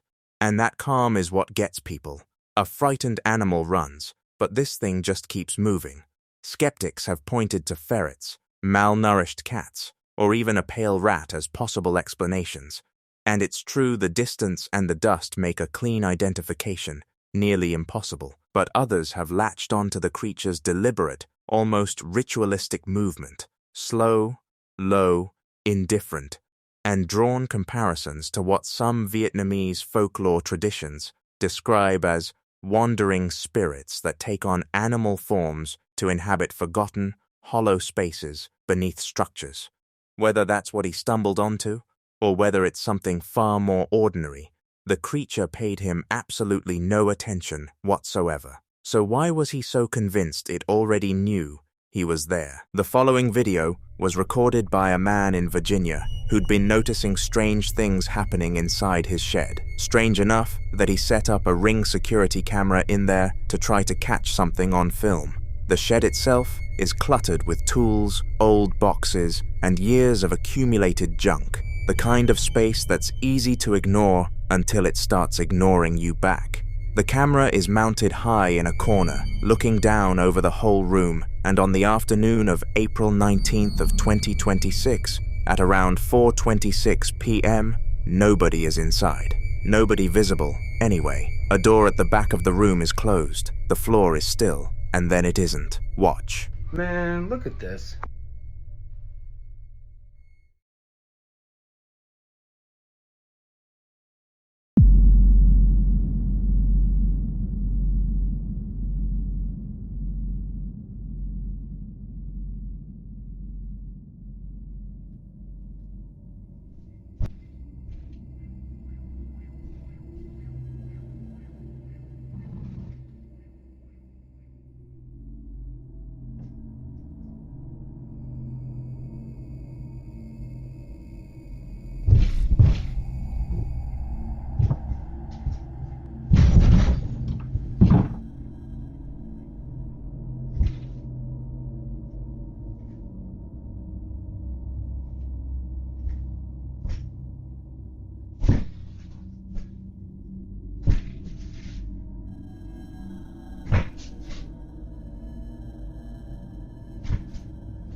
What unfolds over the next few minutes is one of the densest collections of unexplained activity caught on a single static camera in recent memory. A door swinging open on its own, loud thuds and heavy dragging sounds filling the room with no visible source, a ball rolling out of the open doorway and stopping dead, a wooden shelf crashing to the floor, and then, most disturbingly, being lifted back up and out of frame against gravity. And then there's the music, old-fashioned, tinny, with a female vocalist, faint at first, then growing steadily louder, as though something is physically walking it closer to the camera's microphone, right up until a sharp pop is heard, and something lets out a high-pitched cry of pain. When the man Yeed enters the shed to investigate, you can hear how shaken he is, breathing heavy, voice cracking, yelling into the dark attic above him, and getting nothing back. What he finds up there doesn't answer anything. Broken nameplates reading Mr. and Mrs. Ronald J. with the surnames snapped clean off, a shattered Rolex-style watch, shot glasses etched with the logo of Sweetbriar College, a women's-only institution here in Virginia, all of it belonging to someone else, someone whose connection to this shed he can't explain. Many viewers think what's captured here is classic poltergeist behavior, not a haunting tied to a location so much as an intelligence that interacts with physical objects,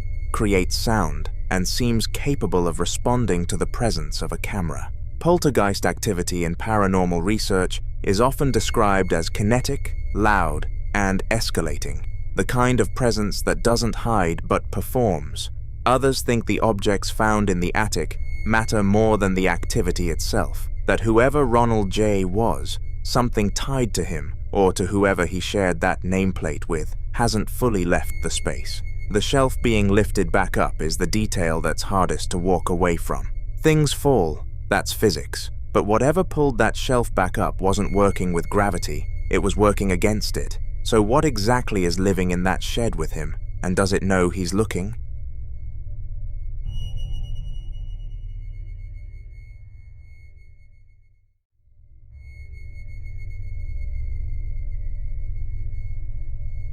Now, in this next clip, a group of friends decide to explore the darker parts of the building they're staying in at 4:15 in the morning. What starts as a casual, laughing walkthrough of a dark office space slowly shifts into something far more unsettling. The man filming leads his two friends through room after room, trying locked doors, peering into a cluttered storage area, and eventually unlatching a back door that opens into complete darkness outside. The mood is still light. They're joking, whispering, shining a phone flashlight into corners until they saw something terrifying. Watch.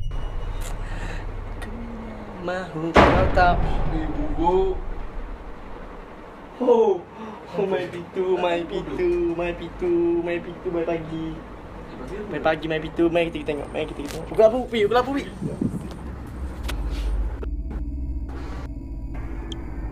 Nak guguk, babi. Kau pukul apa? Macam ni, Pi. Macam ada orang tu. Allah, lampu pula tutup. Ya, babi tu. Bodoh. Ni tinggal aku pun bodoh. Macam babi tinggal aku. Lampu tutup pula. Ruang ketang, ruang jiluan. Bodoh. Bimbang. Diam. Tak pasal pipi je. Diam. Ya. Dok orang tu. Dok sini gelak dia. Allah Akbar. Bodoh. Ya Allah. Bodoh. Babi gua ya Allah. Allahu Akbar. If you look closely, there's a figure, and according to the guys, it's a pocong. Near the edge of the darkness, a pale figure can briefly be seen motionless in the background. The group immediately reacts, and according to the men filming, what they saw was a pocong, a ghost from Indonesian and Malay folklore, believed to be the spirit of a dead person trapped inside their burial shroud. In traditional beliefs, the body of the deceased is wrapped tightly in white cloth before burial, with bindings around the head, neck, and feet. Legends claim that if the soul is unable to move on, the spirit may return in the same wrapped form, unable to walk normally, and often described as hopping or appearing stiff and motionless in dark places. Reports of pocong sightings are especially common near abandoned buildings, graveyards, and isolated roads late at night. Some viewers believe the figure was simply a person standing outside in the darkness. Others are convinced the reaction from the group was too immediate and genuine to be staged. But for those familiar with the legend of the pocong, the clip taps into a fear that has existed for generations.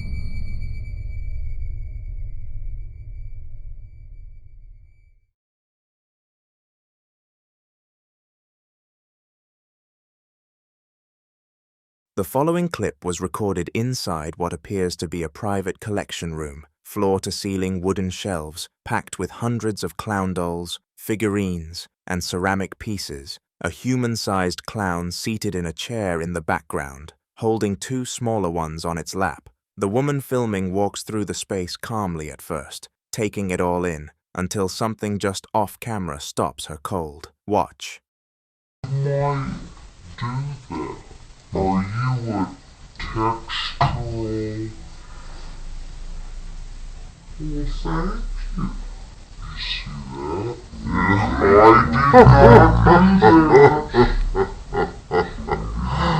Yeah, She freezes mid-step, her expression shifting from neutral to wide-eyed shock, and she raises her palm outward like she's bracing against something invisible. Collections like this, especially ones centered around objects with human-like features, such as dolls or figurines, have long been tied to unsettling theories in paranormal folklore. Across multiple cultures, objects that resemble the human form are believed to act as vessels, not necessarily because something is placed into them intentionally, but because their likeness creates what some traditions describe as a spiritual anchor, something that makes it easier for unseen entities to attach themselves or manifest through them. Clown figures in particular tend to amplify that discomfort, not because of anything inherently supernatural about clowns themselves, but because their exaggerated expressions create a disconnect between emotion and appearance. Smiles that don't feel natural, eyes that seem fixed yet aware, making it easier for the human mind to interpret subtle changes as something more.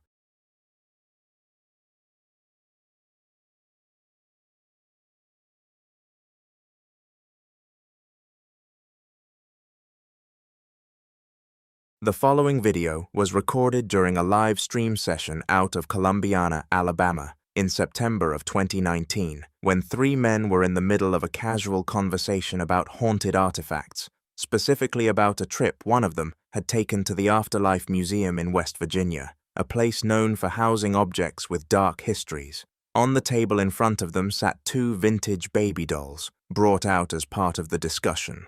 Nothing about the setup seemed alarming. The man on the right, joining remotely via video call, was mid-sentence describing what he'd seen at the museum. Death masks, haunted dolls, the kind of objects people warn you not to bring home. Watch. Death mask. They actually had the cap they would put on death row inmate when they got the chair. I mean, it was bizarre. And I thought, yeah, what happened? Like 20 seconds ago, I thought, yeah. I ignored it because I thought it was my eyes. I didn't really. It was this one right here, wasn't it? Yes, it was. Screen, I Yeah. didn't see. I missed it. I was just trying to see the head kind of wobble like it was trying to turn. Yeah, Okay, I thought my Joe. eyes were playing with me. Joe, you want to take that one home with you? As long as it's temporary. They had death mask.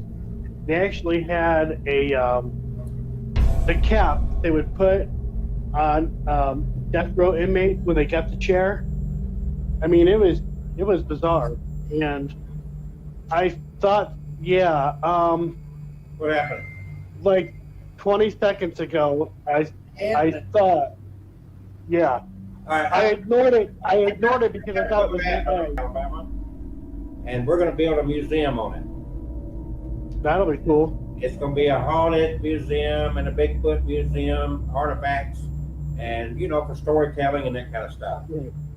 Right. I had recently went up to West Virginia to the what was it called? The Afterlife Museum. The Archive of the Afterlife Museum. That place was really interesting. They had all kinds of dolls that were haunted, were supposedly haunted. They had death masks. They actually had the cap they would put on death row inmates when they got the chair. I mean, it was bizarre, and I thought, yeah. What happened? Like 20 seconds ago, I thought, yeah. I ignored it. Because I thought it was my eyes. I do really. It was this one right here, wasn't it? The head of the dolls were slowly moving. What makes this harder to dismiss is that the man on the call admits he noticed the movement 20 seconds earlier and chose to ignore it, telling himself it was his eyes playing tricks. Both men react simultaneously and independently, which is exactly the kind of detail skeptics struggle to explain away. Some believe objects that have passed through environments like the Afterlife Museum can carry residual energy, absorbing something from the people and places they've been around. Others think the doll may have been responding to the conversation itself. If you watch the replay closely, you'll notice the right doll also shifts slightly at the same moment. So what exactly set it off?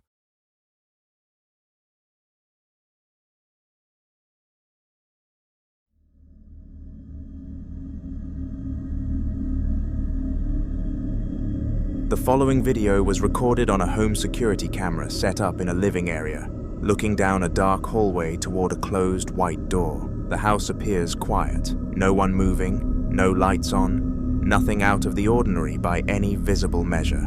And then, fairly early in the footage, something changes. Watch.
Some viewers think the figure is a camera artifact, a long exposure glitch layered over the original feed. Others aren't so sure, pointing out that the object moving independently happens in the same footage, and that kind of pairing, a visual apparition followed by physical movement, is something that keeps showing up in home security cases like this one. Whether the movements in this clip were caused by vibration, an unseen draft, a camera illusion, or something else entirely remains unclear. But moments like this are exactly why ordinary security footage so often ends up at the center of paranormal debates online.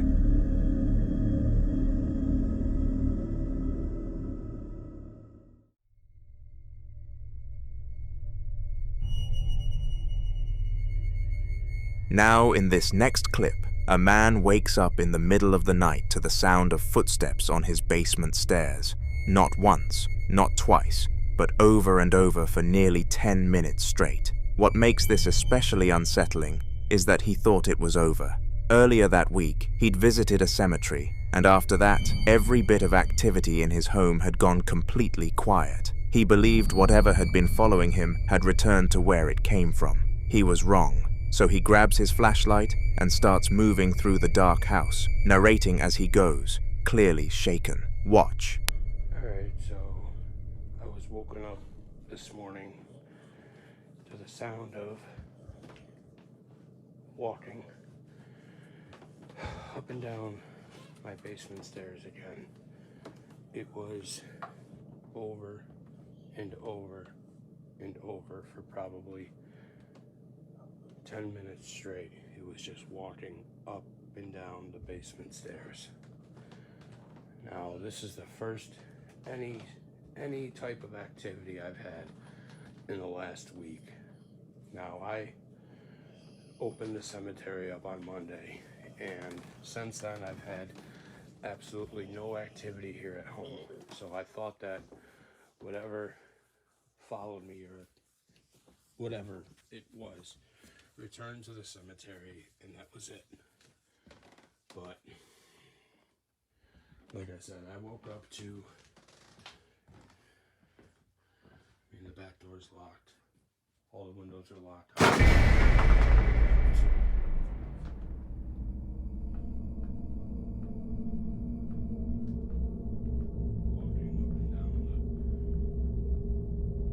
Stairs again. So I don't know.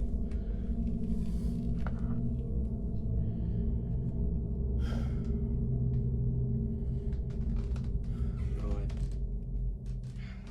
I don't know. I don't know. While he's mid-sentence, a loud crash cuts him off. A green shaker bottle now on the kitchen floor, with no one near it. He picks it up, hands unsteady, breathing heavy, and just says, "I don't know," over and over. You can hear the defeat in his voice. Some believe this is classic poltergeist behavior, objects displaced by an unseen force as a direct response to the witness's presence. Others think whatever came back from that cemetery didn't come alone. But what do you think?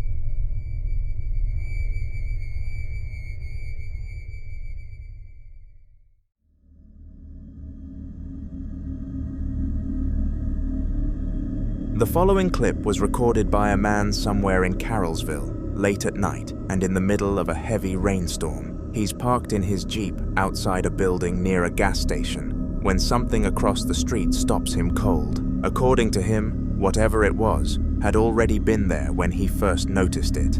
Pale and vaguely humanoid, standing in the rain near the pumps. He gets out of the car, which, honestly, most people would never do. And the moment he does, something shifts. The temperature of the whole situation changes. Watch. Oh my God.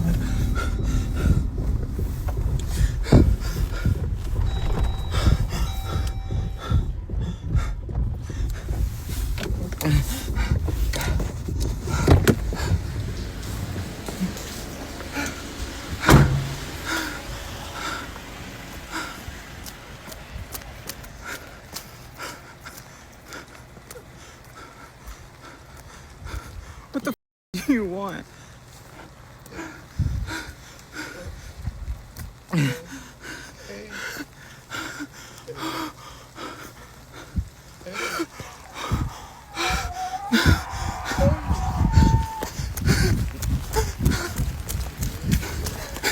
Just leave me alone.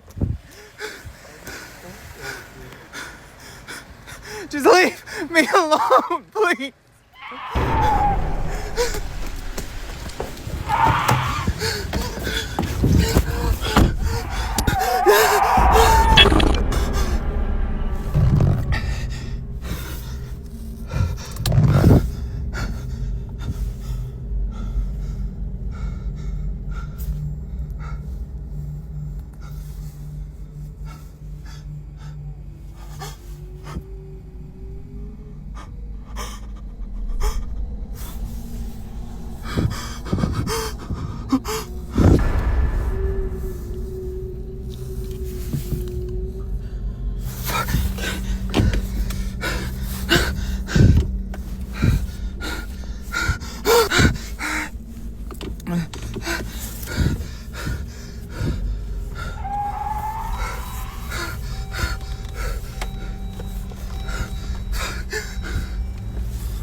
That figure in white, standing across the road in the dark and the rain, doesn't move the way anything should.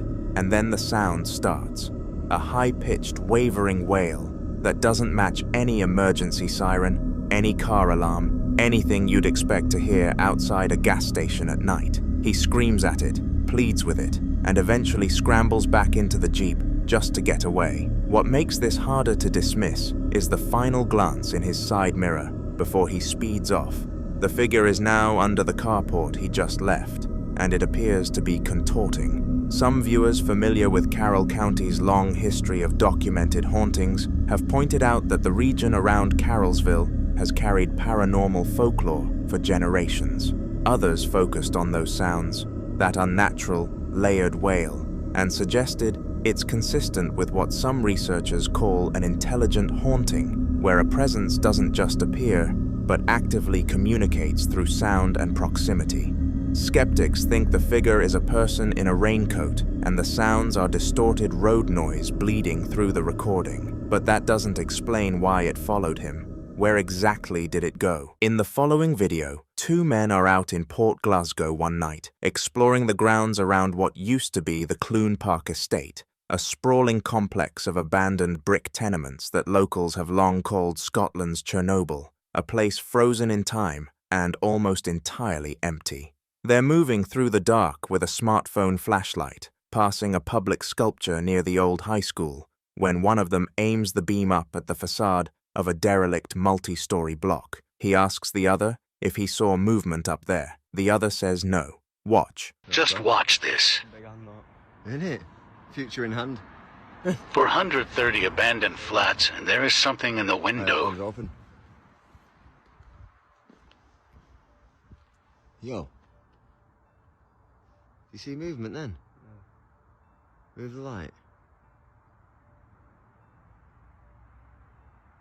Yo. Yo. The fuck is that?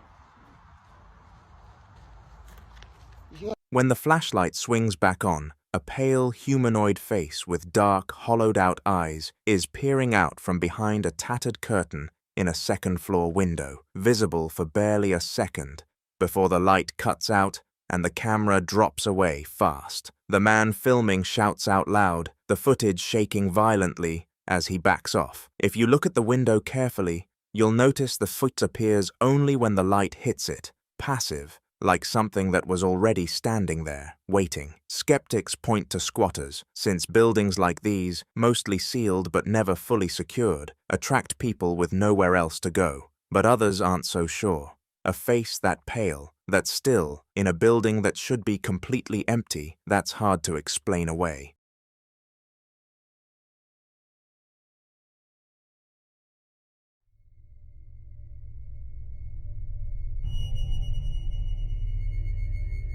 In this next clip, a woman is reviewing security footage from what appears to be a retail store, specifically an aisle marked on the system, lined with shelves and a cluster of large cardboard boxes stacked near the center. The timestamp on the footage reads around 7:30 in the morning, well before the kind of chaos that fills a store later in the day. She's playing back the recording on a monitor, and something in the footage has clearly stopped her. She rewinds it, replays it, and keeps asking the same question. Watch. All right, watch closely.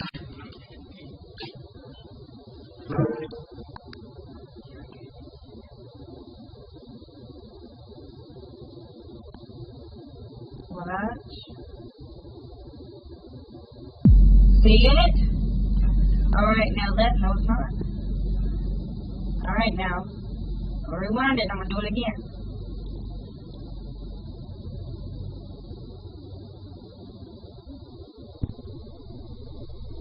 See it?